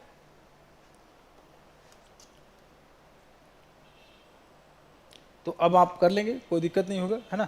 आसियान की बात करें, एक चीज़ मैंने अलग से यहाँ सर्किल बना दी कि फाउंडिंग फादर ऑफ आसियान, ये प्रश्न आपको पता होना चाहिए। Indonesia, Malaysia, Philippines, Singapore and Thailand, ठीक है। तो कौन कौन से ऐसे देश थे जिन्होंने इसकी स्थापना रखी, मतलब स्थापना की है बेसिकली, और ये कब, 8 अगस्त 1967 बैंकॉक में जो है इसका कॉन्सेप्ट आया था।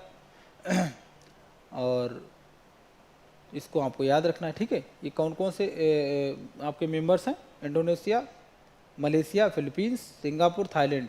तो मुझे लगता है कि टोटल सदस्य कितने हो गए? 5 हो गए।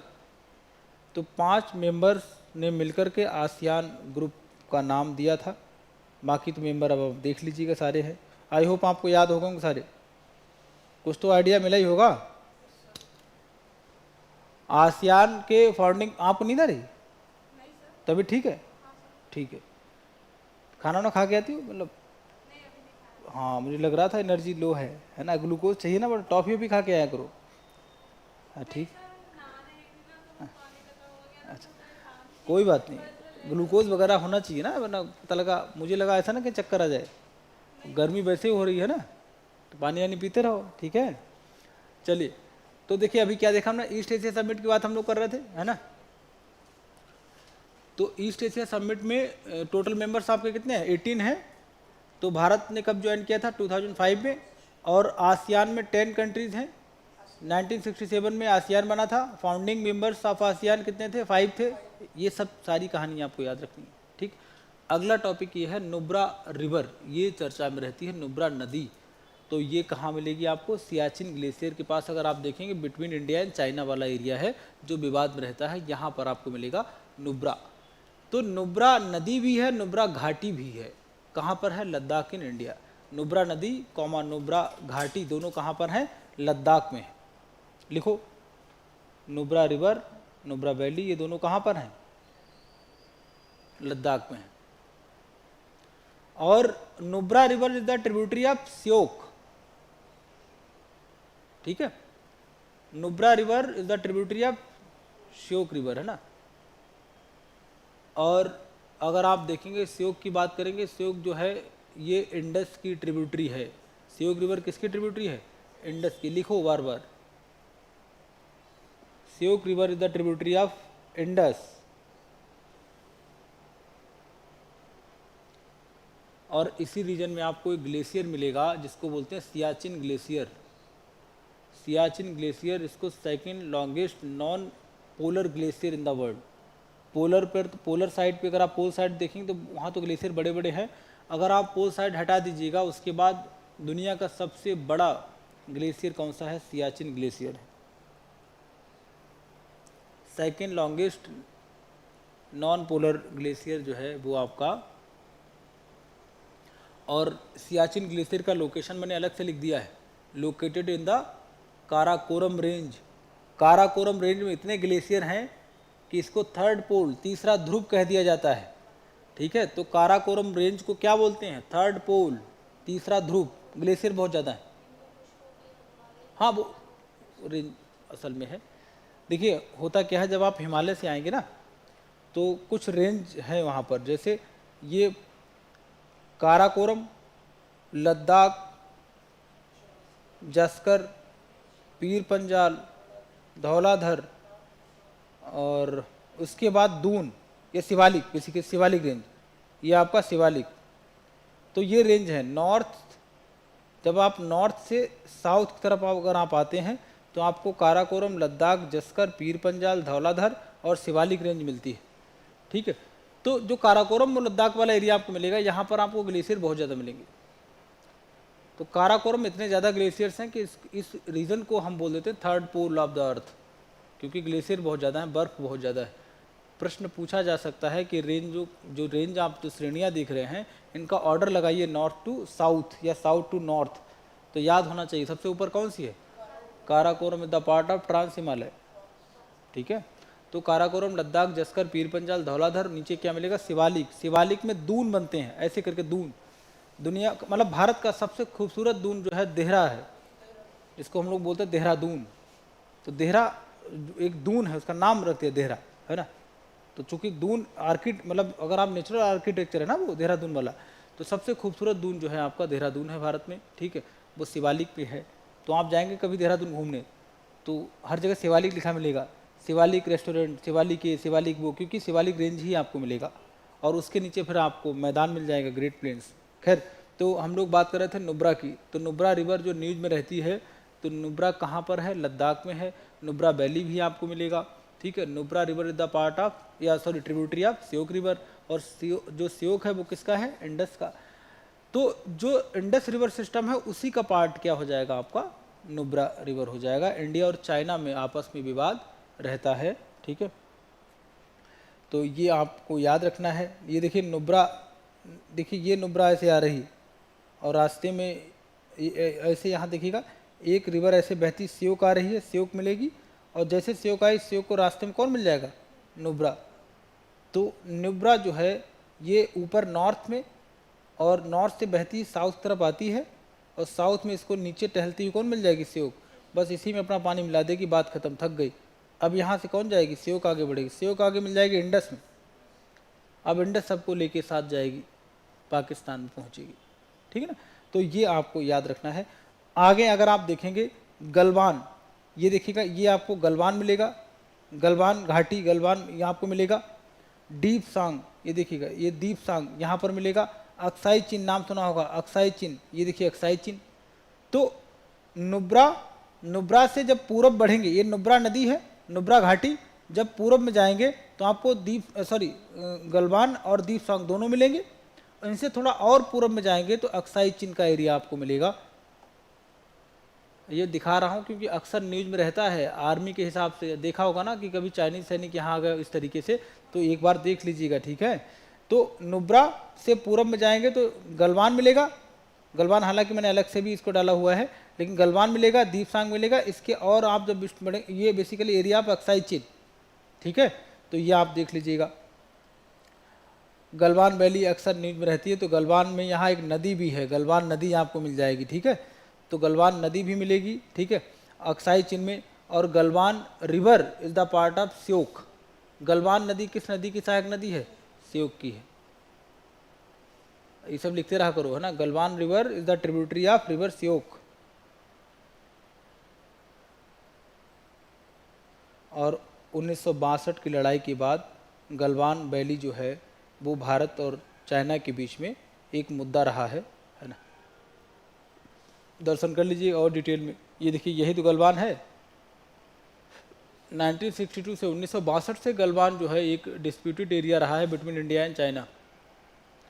और गलवान कहाँ पर है, LAC पर है, लाइन ऑफ एक्चुअल कंट्रोल, ये आपको मिलेगा। अब जरा देखिएगा, ये है करगिल, है ना। तो करगिल से ईस्ट में आपको मिलेगा गलवान। ये कई बार डायरेक्शन में क्यों बता रहा हूँ, पता नहीं क्या पूछ ले UPSC, है ना। इससे नीचे, करगिल से नीचे अगर आप आएंगे तो क्या मिलेगा, लेह मिलेगा। इसके ईस्ट में जाएंगे तो आपको गलवान मिलेगा। उसके बाद आप देखिएगा एक महत्वपूर्ण जो है यहाँ पर लेक है, पेंगोंग। ये लेह से किधर है, ईस्ट में है, और लेह से ईस्ट में पेंगोंग लेक मिलेगी, पढ़ा होगा आपने। ये बिटवीन इंडिया एंड चाइना, ठीक है। ये भी डिस्प्यूटेड एरिया रहता है, ठीक है। अब आप देखिएगा पेंगोंग लेक की अगर आप बात करें तो इस लेक से ऊपर गलवान मिलेगा। गलवान, ये एनालिसिस करो साथ में, पता नहीं कब कौन सा स्टेटमेंट है नुब्रा में। नुब्रा को लेकर ऐसा स्टेटमेंट था कि नुब्रा जो है सियाचिन ग्लेशियर से ईस्ट है, वेस्ट है, इस तरीके से पूछा था क्वेश्चन। तो आप जरा समझिए, ये करगिल है, करगिल लड़ाई हुई थी 98 वाली, है ना। करगिल से अगर आप ईस्ट में आएंगे तो क्या मिलेगा आपको, गलवान वैली, गलवान घाटी, है ना।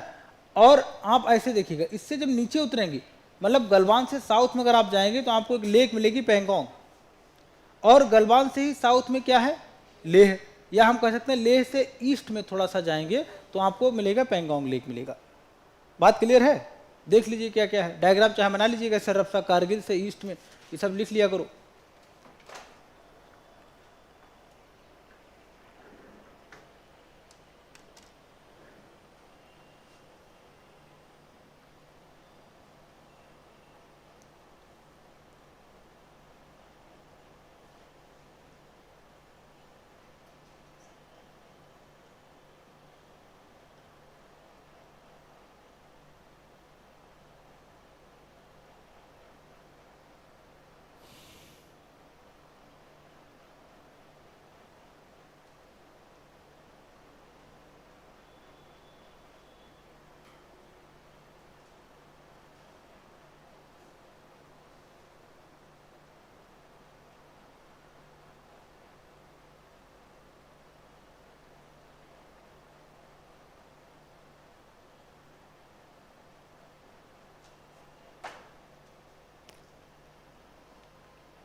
क्या कुछ समझ आया? क्या समझ आया? गलवान घाटी है ना, ये कहाँ पर है? प्रॉपर LAC पर है, देख लीजिएगा। जम्मू कश्मीर देखिए कहाँ पर है ना। और अगर आप देखें तो ये रहा आपका डूरंड लाइन, ये Durand Rekha between India and Afghanistan 106 kilometre. सबसे छोटी बाउंड्री 106 किलोमीटर डूरंड रेखा है। सबसे बड़ी इंटरनेशनल बाउंड्री बांग्लादेश के साथ में, हाँ, और सबसे छोटी अफगानिस्तान।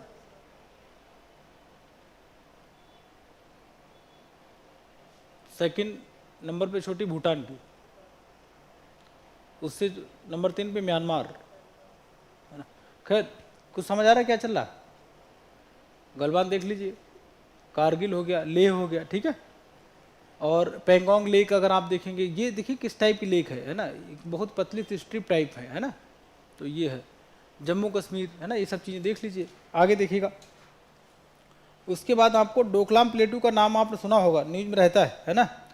तो डोकलाम का मैप बनाया होगा मैंने, यहाँ तक पहुँचते हैं। पहले ये एरिया देखिए, ये वाला क्षेत्र आप देखिएगा, यहाँ से क्वेश्चन आता ही आता है, इसको ज़रा समझने की कोशिश करेंगे। भारत और चाइना की अगर आप बात करें तो मैंने आपको एक स्ट्रेटेजी बताई होगी चाइना की, बॉइलिंग फ्रॉग, याद है बॉइलिंग फ्रॉग क्या होता है ना, कि वो क्या करता है। बॉइलिंग फ्रॉग स्ट्रेटेजी के तहत अगर आप चाइना को देखें तो ये पूरा एरिया आपका बड़ा सेंसिटिव जोन है ना। और बॉइलिंग फ्रॉग ये होता है कि जैसे आपने एक मेढक को पकड़ा और ठंडे पानी में रखा, नीचे स्टोव जला धीरे धीरे, पानी को थोड़ा थोड़ा तो मेढक ईगो ले लेता अपनी बात, उसका नेचर है। मेढक को लगता है कि नहीं मुझे कोई हरा नहीं सकता है, तो थोड़ा पानी गर्म करोगे तो मेढक अपने आप को एडजस्ट कर लेता है कि नहीं ठीक है, देखें मैं कूदूंगा नहीं, थोड़ा और गर्म किया, मैं कूदूंगा नहीं। इस भ्रम में वो भूल जाता है कि उसके पैर गल जाते हैं। जब टेम्परेचर बढ़ गया, कूदने की कोशिश कर रहा तो पूरा वेट जंप मार ही नहीं पाओगे, पैर क्या हो गए आपके, गल गए, अब तो उबलना ही पड़ेगा। तो पहले जो जैसे ही आपको थोड़ा सा टेम्परेचर लगा था तुरंत कूद जाओ। चाइना क्या करता है कि ऐसे मेढक को ठंडे पानी में बैठालता है, थोड़ा थोड़ा गर्म करता है। जैसे कभी क्या करेगा, इंडिया में यहाँ आ गया लद्दाख में, तो हम लगा अरे ये तो आता रहता है। ये कहानी सुनी होगी ना, किसी गडरियन क्या बोला, मतलब वो शेर आया तो झूठ बोल दिया, तो लोगों ने बोले ये तो एक दिन सब चलेगा, पूरा गाँव इकट्ठा होकर। अगले दिन फिर बोल दिया कि बोला शेर आया, तो लोग फिर चले गए होंगे बेचारे, कम गए होंगे। पहले 20 लोग गए, अभी 10 लोग गए कि यार झूठ बोला, हो सकता है झूठी बोला हो। तीसरी बार सच में शेर आ गया, चिल्ला रहा था सच में शेर आ गया, भाई आओ, कोई नहीं आया। तो मतलब क्या है कि अगर चाइना वाले यहाँ पर आ जाए, जैसे मैं आपको एक खबर बता दूं कि कल शाम को चाइना के 2 सैनिक आ गए थे बॉर्डर पर, तो आप उसको सीरियस नहीं लोगे, अरे तो आता ही रहता है, क्या उस काम ही नहीं कुछ। लेकिन अगर मैं आपको बता दूं कि नहीं, भारत के मतलब जो है टेरिटरी में जो है पाकिस्तान के 2 सैनिक घुसा है, क्योंकि पाकिस्तान घुसना मतलब क्या है, खबर जाती है, वापस नहीं जाएगा कोई, है ना। या वाले मैं बोलूँ रसिया के सैनिक आ गए थे गलत इंटेंशन से, तो ये चर्चा का विषय हो जाएगा। तो चाइना क्या करता है, इस पूरी बेल्ट में छोटी छोटी एक्टिविटीज़ हर जगह करता रहता है, ताकि लोगों को लगे ना कि कुछ खास होने वाला है ना। जैसे मेढक को क्या करता है, गर्म करता रहता है। अगर संभल गए तो अच्छी बात, पैर गल गए तो फिर सूप बन ही जाएगा, ठीक है ना। तो ये इनकी प्लानिंग है। तो उस पॉइंट ऑफ व्यू से जो जो चीज़ें आपको देखनी है वो आप देखिएगा। अक्साई चीन की अगर बात करें, देखिए एक तो सियाचिन ग्लेशियर, ये वाला रीजन सियाचिन ग्लेशियर अभी हम लोग बात कर रहे थे, यहाँ पर पड़ेगा। उसके बाद ये आपका ये अक्साई चीन, तो ये वेस्टर्न सेक्टर है आपका LAC का। LAC का वेस्टर्न सेक्टर है जो डिस्प्यूटेड एरिया, जो रेड वाला है वो क्या है आपका, डिस्प्यूटेड एरिया है जहाँ पर विवाद रहता है, अक्साई चीन। उसके बाद आप देखेंगे जो सेंट्रल एरिया है, जहाँ छोटे छोटे कुछ ऐसे ऐसे पॉइंट्स हैं जहाँ पर चाइना के साथ विवाद हो जाता है। नेपाल वाला हमें चूँकि मतलब नहीं, भूटान और अरुणाचल प्रदेश के बीच में ये वाला जो क्षेत्र, देखो अरुणाचल तो पूरा का पूरा आप देखें रेड देखेंगे, क्योंकि वो क्या मानता है कि Arunachal is the part of China. Staple visa दिया था उनको, तो सबको वीजा देते हैं, उन्हें क्या दे दिया, अलग से 2 पेज पकड़ा दिए, तुम तो मेरे भाई हो। आप खुद सोचिए, अगर आपके 2 भाई हैं, आपस में लड़ाई हो गई दोनों में, या दोनों एक हो, मैं एक बोले अरे यार तुम तो मेरे भाई, तुम घर आओ, तुम्हारे लिए खाना ना बनाया, होली के अपने लिए कपड़े ला, तुम्हारे लिए लेके आएगा, दिवाली मिठाई अपने लिए लाया, तुम्हारे लिए, एक बाइक अपने लिए खरीदी, तुम्हारे लिए खरीद दी, तो तुम्हें मैं तोड़ रहा हूँ, और जैसे तुम मेरे कब्जे में आ जाओगे तो बड़े भाई के साथ में बगावत में करा दूंगा।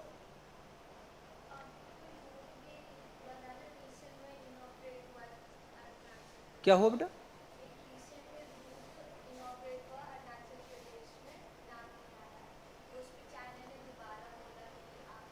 हाँ, ये सब करते रहते हैं। अगर आप कोई डेवलपमेंट देखिए, इस गवर्नमेंट ने पिछले 10 सालों में अरुणाचल में बहुत ज़्यादा चीज़ें, इंफ्रास्ट्रक्चर डेवलप कर दिया, आर्मी के लिए कई सारे बेस बना दिए। अब चाइना कायदे में रहता है, क्योंकि पहले आर्मी की कनेक्टिविटी नहीं थी, अभी क्या बेस डेवलप कर दिया। बीआरओ ने बहुत काम किया अरुणाचल प्रदेश में, है ना। तो खैर ये पूरा एरिया ऐसा, ये मैप आप घर पे जाकर डिटेल देख लीजिएगा अच्छे से, ठीक है। ये ऐसा एरिया है एलएसी का, जो रेड वाला है वो तो डिस्प्यूटेड एरिया है, ठीक है। अब यहीं पर आप देखेंगे डोकलाम, ये है आपका डोकलाम वाला मुद्दा, है ना। डोकलाम कहाँ पर मिलेगा? ये देखिए tri junction, Bhutan, Sikkim, China. Doklam का नाम सुना होगा आपने, डोकलाम प्लेटू है, पठार है ये। तो Doklam प्लेटू between China, India and Bhutan, तो ट्राई जंक्शन है। तो आप ये देखिएगा, इसमें क्या है कि अगर कोई भी, अच्छा भारत का कौन सा राज्य है? सिक्किम बाउंड्री शेयर करता है, भूटान और चाइना। तो याद रखिएगा डोकलाम बिटवीन 3 कंट्रीज, है ना, ये 3 देशों के मध्य है, भूटान, भारत और चीन। भारत की बात करें ब्रैकेट में सिक्किम लिख लीजिएगा, ठीक है। तो यहाँ पर भी विवाद रहता ही है, रहा होगा, आपने देखा होगा। तो डोकलाम प्लेटू भी आपको नज़र में रखना है कहाँ पर है, ठीक है। तो डोकलाम कहाँ पर है? सिक्किम के ऊपर है, नीचे है, बिल्कुल बिल्कुल नीचे है। ऊपर ये ग्लेशियर साइट्स है, यहाँ पर जेमू होगा, जेमू ग्लेशियर कहाँ पर है? सिक्किम में है। आईएएस प्रीलिम्स 2019 के आसपास पूछा था, मैच करा लिया था, जेमू कहाँ पर? तो जेमू जम्मू कश्मीर में, ऐसा लगता है, लेकिन है नहीं, है ना। उसके बाद में आप देखिएगा सेंगेन क्षेत्र या सेंगेन रीजन, न्यूज में था, इसको समझने की कोशिश करते हैं। मुझे लगता है यहाँ से क्वेश्चन आना चाहिए। बड़ी ही समझदारी से मैंने कुछ पॉइंट्स निकाले हैं, इनको देख लीजिएगा आप, है ना। या तो डायरेक्ट क्वेश्चन मिल जाएगा, इनके आसपास का मिल जाएगा, है ना, लेकिन आपको मैपिंग थोड़ा सा डिटेल में कर लेनी है। तो सेंगेन जो वीज़ा है, ये क्या है कि असल में यूरोप में एक क्षेत्र है, एक रीजन है कुछ देशों का, वहाँ पर प्रवेश के लिए, एंट्री के लिए एक व्यवस्था की गई है, एक वीज़ा स्पेशल तैयार किया गया है, जिसको हम बोलते हैं सेंगेन, है ना। तो सेंगेन बेसिकली क्या है, कौन कौन से देख लीजिएगा। क्या सेंगेन एक एग्रीमेंट है जो यूरोपियन कंट्रीज में हुआ था, सेंगेन समझौता, सेंगेन एग्रीमेंट, ये किस सन में हुआ था? 1985 में, ठीक है। और जिन लोगों ने किया था उनका नेचर क्या था? वो इकोनॉमिक ग्रुप था, बेसिकली आर्थिक था। ट्रेड रोड के लिए उन्होंने बताया था कि हमें क्या वीज़ा फ्री करना है, कंडीशन थोड़ा सा लिबरल करनी थी। तो सदस्य देश कौन कौन से थे? आप देखिए 5 मेंबर थे। सेंगेन एग्रीमेंट इस बार चर्चा में है, न्यूज में था। तो सेंगेन एग्रीमेंट कब हुआ था? 1985 में। और सेंगेन रीजन के जो एग्रीमेंट करने वाले फाउंडर थे या फाउंडिंग मेंबर्स, वो थे आपका Belgium, France, Germany, Luxembourg and Netherlands. तो फाउंडिंग मेंबर्स आप सेंगेन एग्रीमेंट या सेंगेन समझौता के जो मतलब स्थापना करता रहे, वो कौन है? 5 हैं, बेल्जियम, फ्रांस, जर्मनी, लग्जमबर्ग और नीदरलैंड, ये 5 हैं। नाम लिख लिया करो, ठीक है, एक बार घर पे पढ़ेंगे तो फिर याद हो जाएगा, है ना, ठीक है। देखिए ये क्यों किया गया ऐसा, उसके पीछे लॉजिक क्या है। देखिए जैसे ये कोई 2 कंट्रीज हैं, है ना, यहाँ से मान लिया कि एक व्यापारी है और वो ट्रेड करने जा रहा है कंट्री बी में, ये कंट्री बी है, ये कंट्री ए है। तो जब जाएगा तो यहाँ पर आपको ट्रेड, चूँकि आपने व्यापार किया तो आपको टैक्स देना पड़ेगा, कर देना पड़ेगा। तो आप जाएंगे, यहाँ पर आपकी गाड़ी रोकी जाएगी, आपको ट्रेड के लिए जा रहे हो तो आपको टैक्स पे करना पड़ेगा, लाइसेंस लेना पड़ेगा। मान लिया एक प्रोडक्ट, जो प्रोडक्ट की अगर बात करें, इसकी 1 यूनिट 100 रुपीज़ की है, टैक्स वैक्स लगने के बाद में, फीस वगैरह, लाइसेंस की फ़ीस देने के बाद में उसकी प्राइस हो जाता है 120। तो टाइम भी लगेगा। अब चीज़ें महंगी हो गई तो कंपटीशन में ठीक नहीं रहेगा। इन लोगों ने क्या बोला कि हम लोग आपस में एक काम करते हैं, देश तो अलग अलग रहेगा, पॉलिटिकल बाउंड्री हमारी अपनी है, लेकिन इकोनॉमिक बाउंड्री हम हटा देंगे। आप हमारे यहाँ आ जाइए, हम कोई भी फीस नहीं लेंगे, कोई लाइसेंस नहीं, और आपके यहाँ हम आएंगे, कोई भी टैक्स नहीं, कोई भी फीस नहीं। इससे क्या हो जाएगा, ट्रेड हमारा थोड़ा सा एक्सपेंड करेगा। तो इस एग्रीमेंट को क्या बोला गया था? Schengen agreement. स्टार्टिंग में इसका मेन ऑब्जेक्टिव क्या था कि इकोनॉमिक ट्रेड को बढ़ाना, व्यापारिक जो आर्थिक व्यापार है उसको हमें बढ़ाना था। ये इसका मुख्य उद्देश्य था, किसका? सेंगेन एग्रीमेंट का। 5 लोग थे, है ना, अमेरिका, जापान, इंडोनेशिया, मैक्सिको, यही थे। चलिए मान लेता हूँ भाई यही रहे होंगे, है ना। अब आप देखिएगा समझौते का मुख्य उद्देश्य क्या रहा, एक सीमा मुक्त क्षेत्र बनाना, है ना, बाउंड्री फ्री, नो बाउंड्री, लेकिन किस केस में, इकोनॉमिक डेवलपमेंट, इकोनॉमिक ट्रेड की बात यहाँ पर करेंगे, ठीक है। अच्छा, अब आप देखिएगा कुछ समय बाद अगर आप देखें स्विट्जरलैंड की बात करें, बाकी कंट्रीज सब आपको जुड़ गए शेंगेन। आज के समय में टोटल कितने मेंबर्स आ गए इसमें, 27। वर्तमान में शेंगेन जो क्षेत्र है, शेंगेन आपका है, उसमें टोटल मेंबर्स कितने हैं, 27 है, 27 हैं। एक बहुत ही शानदार मैप है, इसमें आपका पूरा एक्सरसाइज हो जाएगा। देखिए क्या क्या है इसमें, ईच एंड एवरीथिंग आपको समझ आ जाएगी। देखिए एक तो शेंगेन की बात करें, उसमें यूरोपियन मेंबर कौन कौन से हैं, यूरोपीय संघ के मेंबर कौन कौन से हैं, वो सब आपके क्या, शेंगेन में भी, शेंगेन भी है और यूरोपियन यूनियन भी है। उनको हमने कलर क्या दे दिया, ठीक है।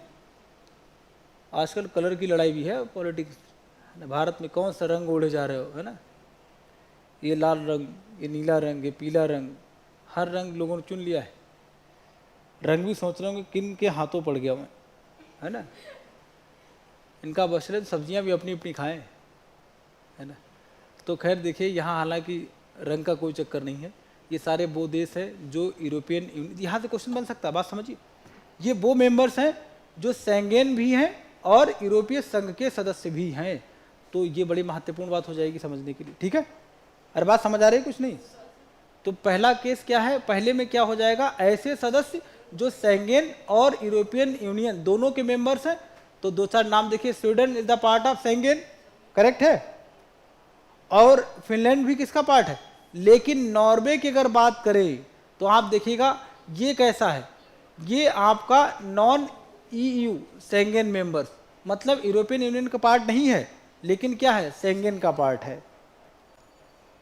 कितना बढ़िया क्वेश्चन बन जाएगा कि आपको बताना कौन सा मेंबर ऐसा है जो कि यूरोपियन यूनियन का नहीं है लेकिन शेंगेन का पार्ट है। तो फंस जाएंगे नहीं फंस जाएंगे, तो बहुत आराम से सोचिए। उसके बाद आप देखिए ये तीसरा जो कलर है क्या बताता है, नॉन शेंगेन। शेंगेन में हमने एग्रीमेंट साइन नहीं किया लेकिन हम क्या हैं, यूरोपियन मेंबर है। कौन सा कंट्री है, और बात समझ आई। देखिए क्या क्या प्रश्न आपको देखना है तो चाहे लिख लीजिएगा, है ना। शेंगेन सदस्य लेकिन यूरोपियन यूनियन का हिस्सा नहीं है, तो नॉर्वे आइसलैंड, नॉर्वे आइसलैंड दो हो जाएंगे। ये आपके यूरोपियन यूनियन के पार्ट नहीं, यूरोपीय संघ के हिस्सा नहीं, लेकिन शेंगेन एग्रीमेंट का पार्ट हैं।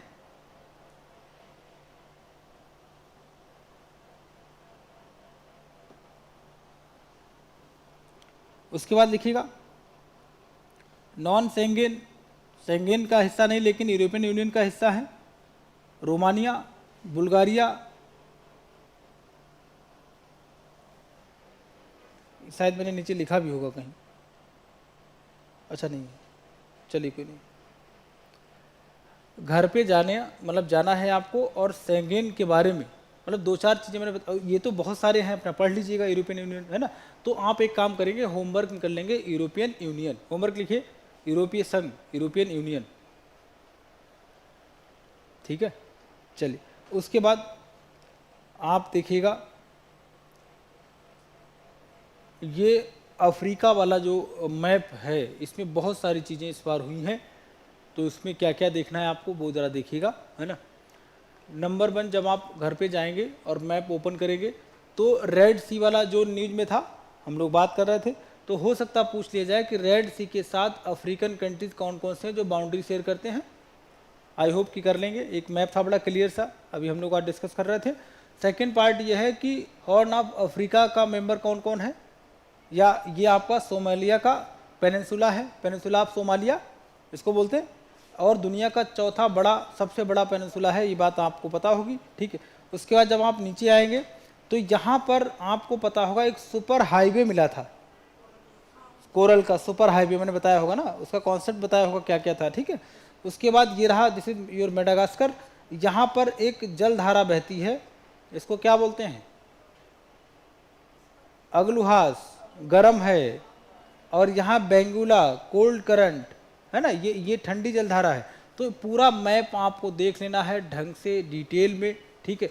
ये चार्ड की बात करें, यहाँ पर एक झील है लेक चार्ड, चार्ड की बात करें, चार्ड लेक कहाँ पर है, अफ्रीका में है, और चार्ड चार्ड झील है ये। चार्ड झील की ये बात खास है कि इसका जो एरिया है वो डिपेंड ऑन मानसून, ज़्यादा पानी बरसेगा एरिया बढ़ जाएगा, कम पानी बरसेगा तो एरिया क्या हो जाएगा, कम हो जाएगा। तो लेक चार्ड का एरिया डिपेंड ऑन मानसून, ठीक है। तो सारे कंट्रीज आपको एक बार देख लेने हैं, मोरक्को तक भी आएंगे, मोरक्को आप देख लीजिएगा, ठीक है। मोरक्को, और यहाँ पर एक जलसंधि है स्पेन और मोरक्को के बीच में,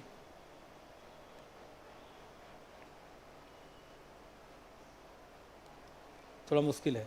कौन सी जलसंधि है? और होगी अपने यहाँ होगी, हमें क्या मतलब, ये भी तो है बात। फालतू में आदमी क्यों टेंशन ले, वो जाने उनका काम जाने, है ना।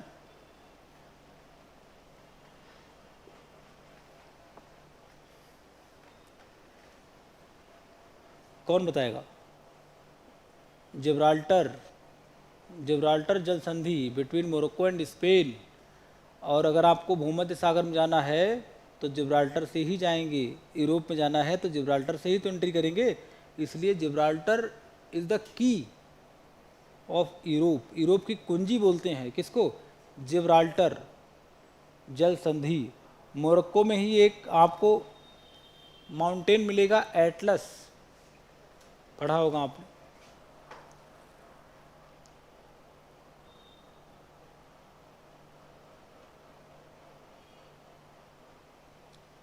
अरे कुछ समझ आ रहा क्या चल रहा, आपको समझ आ रहा बेटा, नींद आ रही? अच्छा, नहीं असल में मॉर्निंग 8 बजे आना थोड़ा सा चैलेंज तो रहता ही है ना। अच्छा 6 बजे उठ जाती है, चलो मैं मान लेता हूँ कि उठ जाती है। क्या दौड़ने जाती हो, रनिंग करने? अच्छा चलो ठीक, कोई बात नहीं। चलिए भाई, इसके बाद हम लोग बात करते हैं। तो ये आपका कंप्लीट हो गया है ना। कुछ अलग से एक दो चीज़ें हैं वो देख लीजिएगा।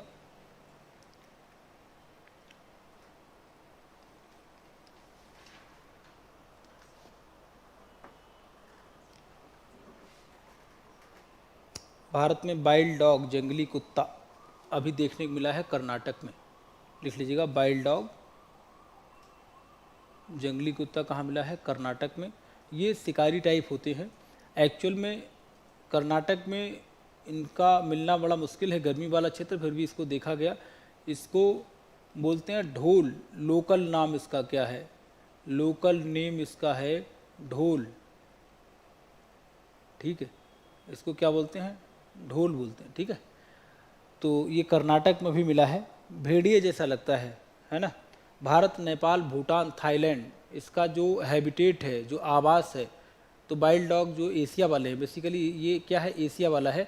अफ्रीका वाले अलग होते हैं, अफ्रीका वाले देखने में बड़े कुपोषित टाइप लगते हैं, कमजोर टाइप में, ब्लैक एंड वो स्पॉट पड़े रहते हैं। बट ये देखने में अच्छे लगते हैं, लोमड़ी जैसे लगते हैं प्यारे से, बट शिकारी तो होते ही है ना। तो इसका जो नेचुरल हैबिटेट लिखिएगा, प्राकृतिक आवास इंडिया, भूटान, नेपाल, थाईलैंड, यहाँ पर पाए जाते हैं, ठीक है। उसके बाद में देखिए क्या है कि आपको शायद 2023 में मैंने बताया हो कि फूड एनिमल मतलब खाद्य पशु घोषित किया गया था किसको, याक को, है ना। 2023 में शायद मैंने कभी दिसंबर वगैरह में बताया हो या ऐसा कुछ। मतलब यह है कि याक को आप खा सकते हैं, इसका मीट वगैरह जो है कंज्यूम कर सकते हैं। 2024 में इन्होंने बोल दिया है कि नया फूड एनिमल बताया है, यह है आपका मिथुन, चक्रवर्ती नहीं है, सिर्फ मिथुन है, ठीक है। तो मिथुन को आप जो है कंज्यूम कर सकते हैं। ये गौर जैसा होता है, ये लुक लाइक गौर, गौर जंगली भैंस है, वाइल्ड बफेलो, जंगली भैंस, जिसको हम क्या बोलते हैं, गौर। तो ये मिथुन जो है ये पाया जाएगा आपका नॉर्थ ईस्ट में, और इसको जो है अरुणाचल प्रदेश, नागालैंड, इन दोनों कंट्रीज ने इसको बना दिया है कि भाई तुम हमारे क्या हो, स्टेट एनिमल हो, राजकीय पशु। Mithun is the state animal of Arunachal Pradesh and Nagaland. Arunachal और नागालैंड का राजकीय पशु है। ये गौर जैसा दिखता है। गौर क्या है? जंगली भैंसा या जंगली भैंस, है ना, ठीक है। तो इसके जैसा दिखता है। और अभी हम लोग क्यों इसको कर रहे हैं? क्योंकि अभी भारत में इसको फूड एनिमल घोषित किया गया है। और खाने पीने की चीज़ें कंट्रोल कौन करता है? बात समझ आई? तो इसको ये सर्टिफिकेट किसने दिया है? FSSAI ने बोला है कि आप मिथुन के मीट को कंज्यूम कर सकते हैं, खा सकते हैं, सेफ एंड सिक्योर है, ठीक है। बात समझ आई? कुछ नहीं। और इससे पहले किस एनिमल को बोल दिया था? अब बताइए, इन लोगों ने तो बोल दिया, या टेंशन में आ गया। इससे पहले कोई खाता नहीं था उसे, जंगली, उन्हें लगता था ये तो जंगल का है, ये आई थिंक सेफ नहीं है। लेकिन सरकार ने बोल दिया नहीं ये तो सेफ है। अब वो बेचारे अनसेफ हो गए, सब जंगल भागे भागे घूम रहे हैं ना। अभी बस मिथुन का नंबर आ गया, ज़्यादा उछल रहा था याक को देख के कि भाई तुम्हारा तो नंबर आ गया। तो अब जो है याक की बद्दुआएं साथ दी, सरकार ने बोल दिया नहीं अब तुम भी क्या करने लायक हो, कंज्यूम आप भी हो सकते हो। इसीलिए लड़ाई में किसी का मजाक नहीं उड़ाना चाहिए, कब किसका नंबर आ जाए क्या पता, है ना। तो मिथुन जो है लुक लाइक गौर। हाँ हाँ, नहीं राजकीय पशु मतलब ये थोड़ी होता है कि नहीं किल नहीं करने देंगे, है ना, उसका कंजर्वेशन करेंगे, बचाएंगे। रिसर्च एंड डेवलपमेंट सेंटर खुला है, लिख लीजिएगा चाहे तो, research and development centre of mithun. Mithun नहीं, कंजर्व करने मतलब यह है कि उनकी संख्या बढ़ाई जाती है। जैसे बकरी है, बकरी अनुसंधान केंद्र खोल दिया। या जैसे आप कोई सारे एनिमल्स होते हैं जो स्टेट के हैं लेकिन उनको कंज्यूम करते हैं, बट यह उनको उन पर पैसा लगेगा, है ना। और अब तो ठीक है, खैर। तो लिख लीजिएगा रिसर्च सेंटर कहाँ पर है इनका? नागालैंड, अनुसंधान केंद्र है बाकायदा, ठीक है।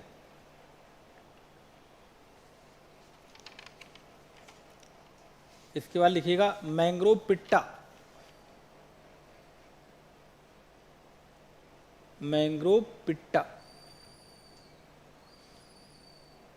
मैंग्रोव जानते होंगे, मैंग्रोव पिट्टा।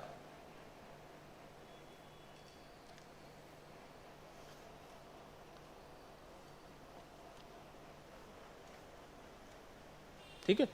अब देखिए मैंग्रोव पिट्टा क्या है, एक चिड़िया है। तो ये आपका एक चिड़िया है, और भारत के किस राज्य में? उड़ीसा में, लिख लीजिएगा इन उड़ीसा। पहली बार उड़ीसा की सरकार ने अभी इनकी गणना करवाई है बेसिकली, है ना, कि ये कितने हैं। इनकी गणना कराने का काम जो है ना, वो कराया है उड़ीसा गवर्नमेंट ने। और ये मैंग्रोव में रहते हैं। मतलब मैंग्रोव बेसिकली क्या है कि एक अलग प्रकार का वन होता है। जैसे बताया होगा पहले कि मैंग्रोव हमेशा तटीय भाग पर डेवलप होते हैं। इनको फ्रेश वाटर और सैलाइन वाटर, ताज़ा पानी और नमकीन पानी दोनों जहाँ पर मिलते हैं वहीं पर मैंग्रोव का डेवलपमेंट होता है, विकास होता है।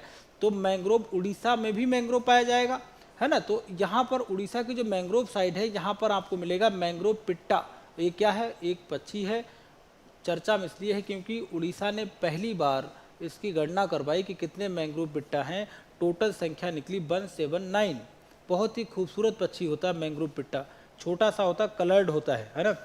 IUCN की अगर बात करें, IUCN के में अगर बात करें तो वो जो है इनको IUCN की अगर बात करें, यहाँ पर इसका स्टेटस जो है वो है NT, नियर थ्रेट, खतरे के नज़दीक, है ना। तो IUCN में इसका स्टेटस क्या है? कीड़े उड़े खा के अपना काम चलाते हैं बेचारे, है ना, एकांत प्रिय होते हैं। इनका फूड के छोटे मोटे कीड़े अपने खा के बैठे हुए, है ना। मॉरिशस का इंडिजीनियस है, मतलब ये स्थानीय कहाँ का है? मॉरिशस का है। तो ये लोकल बर्ड है या indigenous species of Mauritius, Mauritius का स्थानीय प्रजाति है ये, ठीक है। बहुत ही खूबसूरत होता है, देखने में बहुत अच्छा लगता है ना।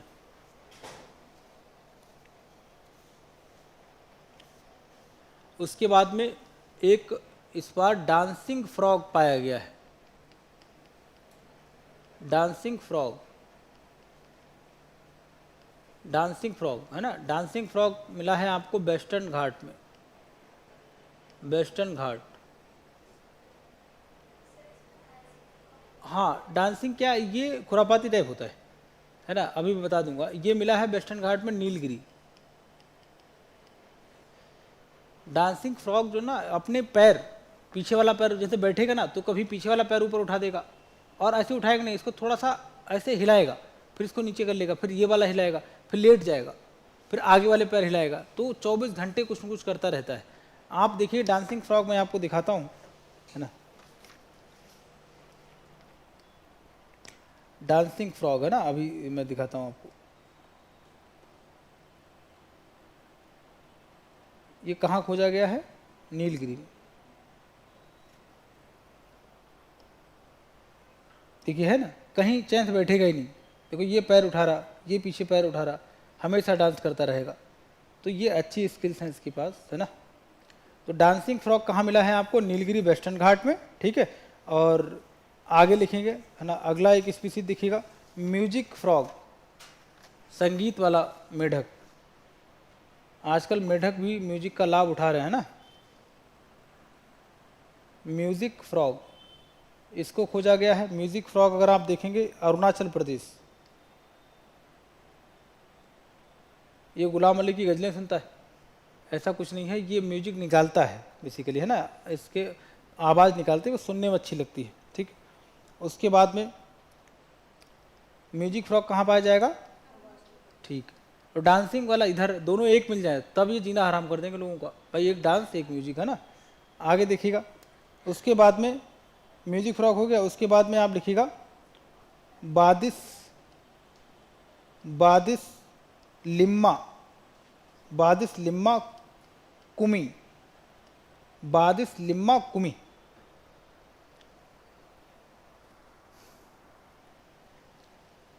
और ये नई स्पीसीज खोजी गई, ये है आपका फ्रेश वाटर फिश, ताजे पानी की मछली। फ्रेश वाटर फिश है, ताजे पानी की मछली। यूपीएससी ने मछलियों पर भी क्वेश्चन पूछे हैं। सिक्किम वाली मछली पर शायद 2021 या 22 के आसपास क्वेश्चन पूछा था, है ना। अब देखिए ये कहाँ पर है? एक नदी है मिल्क रिवर, नागालैंड। ये किस नदी में मिला है? मिल्क नदी, नागालैंड। क्या बेटा? देखिए नॉर्थ ईस्ट में जितनी भी नदियां हैं ना, वो लगभग सब एकदम शुद्ध बढ़िया से। आप कई सारी ऐसी लेक मिल जाएंगी जिनका आप ना बेस देख सकते हो, पॉल्यूशन कम है ना वहाँ पर थोड़ा सा। तो ये है, तो हो सकता है, मतलब मुझे नहीं पता नाम इसका क्यों रखा गया है, तो ऐसा कुछ होगा, मतलब I am not sure about क्यों ऐसा नाम रखा गया है ना। उसके बाद में एक चीज़ और होती है श्रिंकफ्लेशन। ये ऐसे मैं बता रहा हूँ, ये तो आपका न्यूज़ था, एक बस आर्टिकल और समझ लीजिएगा। श्रिंकफ्लेशन,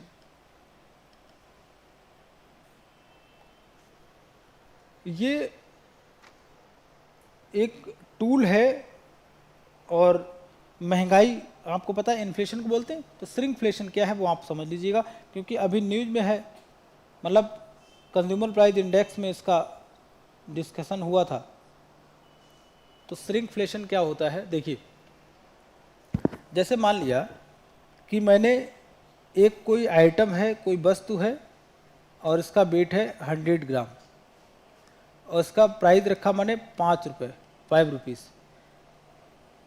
महंगाई दो तरीके से हो सकती है।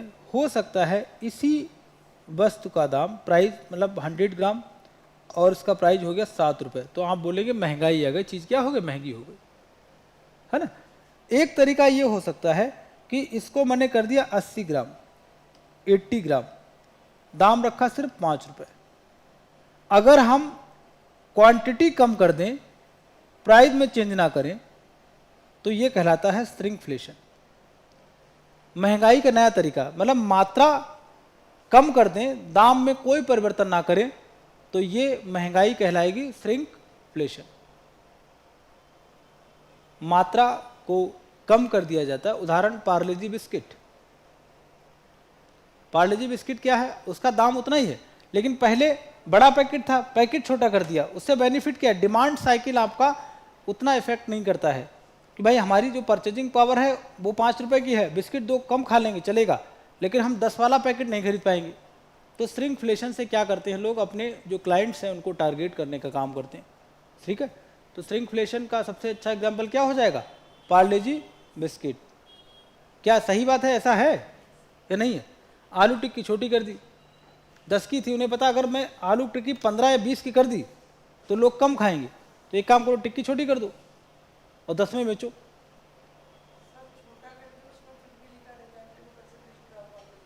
वो अलग कहानी है, हाँ हाँ वो ठीक है, वो अलग चीज़ है। जैसे आपने छोटा कर दिया, हाँ ये सब टूल्स है, ये सब टूल्स हैं, है ना। तो इसलिए श्रिंकफ्लेशन समझ आया क्या है, इसमें क्या करते हैं, मात्रा कम कर देंगे लेकिन प्राइस पर कोई परिवर्तन नहीं होता है, इसको बोलते हैं श्रिंकफ्लेशन। क्या ऐसा है? उसके बाद में एक आर्टिकल आया था, अगर समझ आ जाए तो अच्छी बात है ना। Pacific decade oscillation, Pacific decade oscillation, PDO। ये प्रशांत महासागर की घटना है। इसका जो क्षेत्र है, जो रीजन है वो क्या है, पैसिफिक ओशन।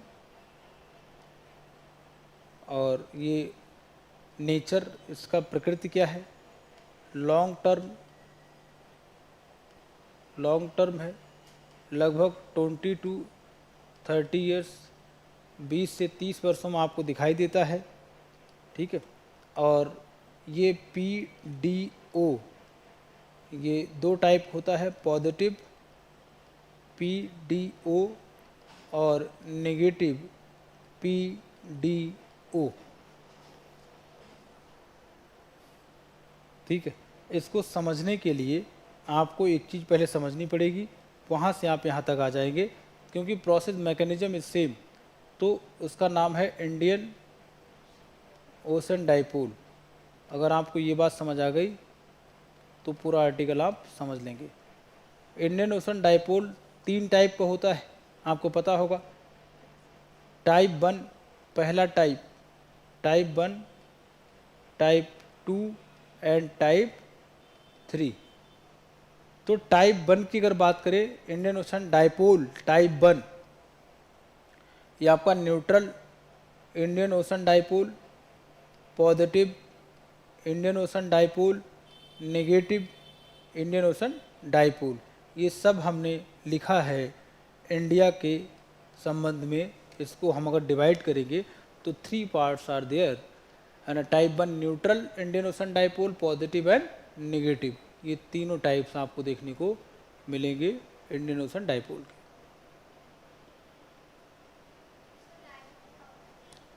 डाइपोल मतलब, डाई मतलब 2, पोल मतलब किनारे। एक ऐसी घटना जो दोनों किनारों के बीच होती है उसको डाइपोल बोल देते हैं। ठीक है, तो अब करना क्या है, जब भी अगली क्लास होगी, क्योंकि अभी आपको दूसरी क्लास होगी 11 बजे, है ना, तो अगली क्लास में हम लोग इंडियन ओशन डाइपोल से स्टार्ट करेंगे।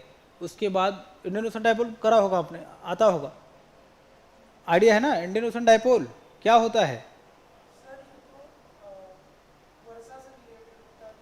हाँ ये तो काम की बात है, और क्या है क्या,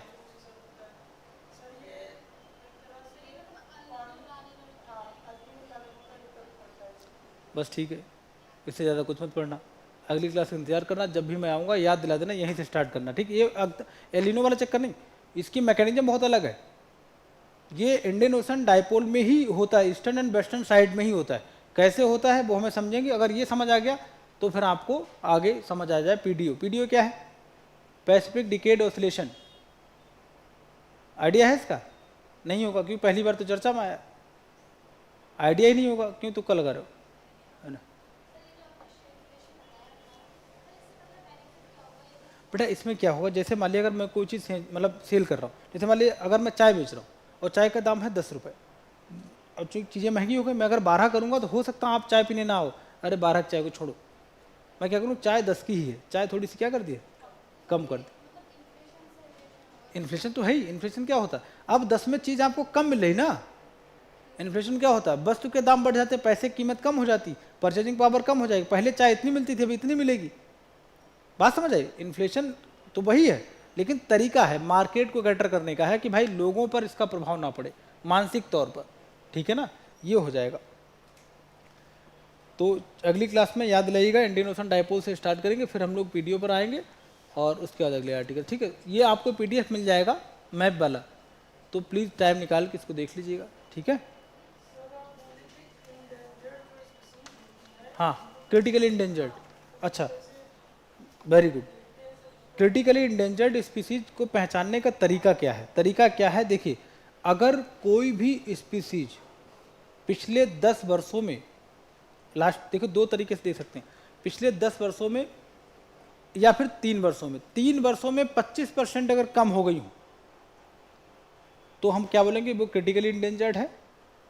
और अगर पिछले 10 वर्षों में 80% कम हो गई हो, 2 कंडीशन देखिएगा, अगर पिछले 10 वर्षों में 80% या पिछले 3 वर्षों में 25%, अगर ये कम हो जाए तो इनको हम क्या बोलेंगे, मतलब एक कंडीशन ये हो जाएगी टाइम के अनुसार, देखना पहली कंडीशन क्या है कि लास्ट 3 ईयर्स में 25% या 10 ईयर्स में 80, ठीक है, 80 ज़्यादा हो सकता है लेकिन मिनिमम 80%, अगर ये कम हो गई पहली कंडीशन। दूसरा क्या, इनका टोटल पॉपुलेशन 250, कुल संख्या कितनी है 250, लेकिन उस 250 में 50 ऐसे हैं जो रिप्रोडक्शन कर सकते हैं, क्लियर। तो ये 2 कंडीशन हो जाएंगे। अगर कोई ऐसी स्पीसीज है जिसमें ये कंडीशन आपको मिल जाए, ठीक है, एक होता है इंडिजीनियस स्थानीय हो, ठीक है, तो खासकर आपको ध्यान रखना है इन्हीं दोनों पर ना, पहला क्या है कि मतलब किस रेट से वो कम हो रहे हैं, दूसरा क्या है कि टोटल संख्या 250 और जो मैच्योर हैं, जो मतलब परिपक्व हैं, जो मतलब रिप्रोडक्शन कर सकते हैं, उनकी संख्या 50, तो उनको हम क्या बोलेंगे, क्रिटिकली इंडेंजर्ड स्पीसीज, ठीक है, अति संकटग्रस्त, ठीक है। अगर नहीं बचे, 50 ही बचे, अगर वो 50 भी खत्म हो जाएंगे तो क्या हो जाएगा, नई प्रजाति आपको नहीं मिलेगी, ठीक है, ये है। तो हाईली कंसर्न एरिया में आते हैं क्रिटिकली इंडेंजर्ड स्पीसीज, ठीक है, नहीं मिली आप, अच्छा ठीक है, मैं बोल दूंगा ये वाली मिल जाए आपको, ठीक है। अगली क्लास जब हम लोग स्टार्ट करेंगे तो किससे करेंगे, हाँ यहीं से, फिर हम लोग वीडियो कर लेंगे। और उसके बाद करंट अफेयर्स को आप ना, जिससे मान लिया अगर आपको 27 में देना, 26 में देना, 25 में देना है, तो आप एक चीज़ बताइए, इंडियन ओशन डायपोल अगर मैं बताऊंगा, ये बहुत सारी चीज़ें, मैंने आपको रसिया यूक्रेन मैप बता दिया, क्या 2 साल बाद यूक्रेन वहाँ से उठ के चला जाएगा, क्या हो सकता है कहीं शिफ्ट हो जाए, अपनी गाड़ी स्टार्ट कर ली, यूक्रेन कहीं और सेट कर लिया, ऐसा तो होगा नहीं, है ना। या मान लिया कोई और स्पीसीज, जैसे मान लिया मैंने आपको अभी बता दिया इंडियन ओशन डायपोल, तो ये तो प्रोसेस है, रहेगा ही रहेगा, है ना। समझने की कोशिश बस आपको, इजराइल है, क्या इजराइल में कुछ चेंज हो जाएगा, क्या लेह लद्दाख नुब्रा वैली वगैरह ये सब हट जाएंगी, नहीं हटेंगी ना। तो इसलिए करंट अफेयर्स को आप ऐसे ना समझें कि ये इसी साल का है, जो मैं कराता हूँ मेरा उद्देश्य क्या है, मेरा ये नहीं रहता, पूरा मैं आपको बेस बता देता हूँ ताकि आगे भी काम रहे, ठीक है। तो चलिए, थैंक यू सो मच, अगली क्लास में मुलाकात होगी।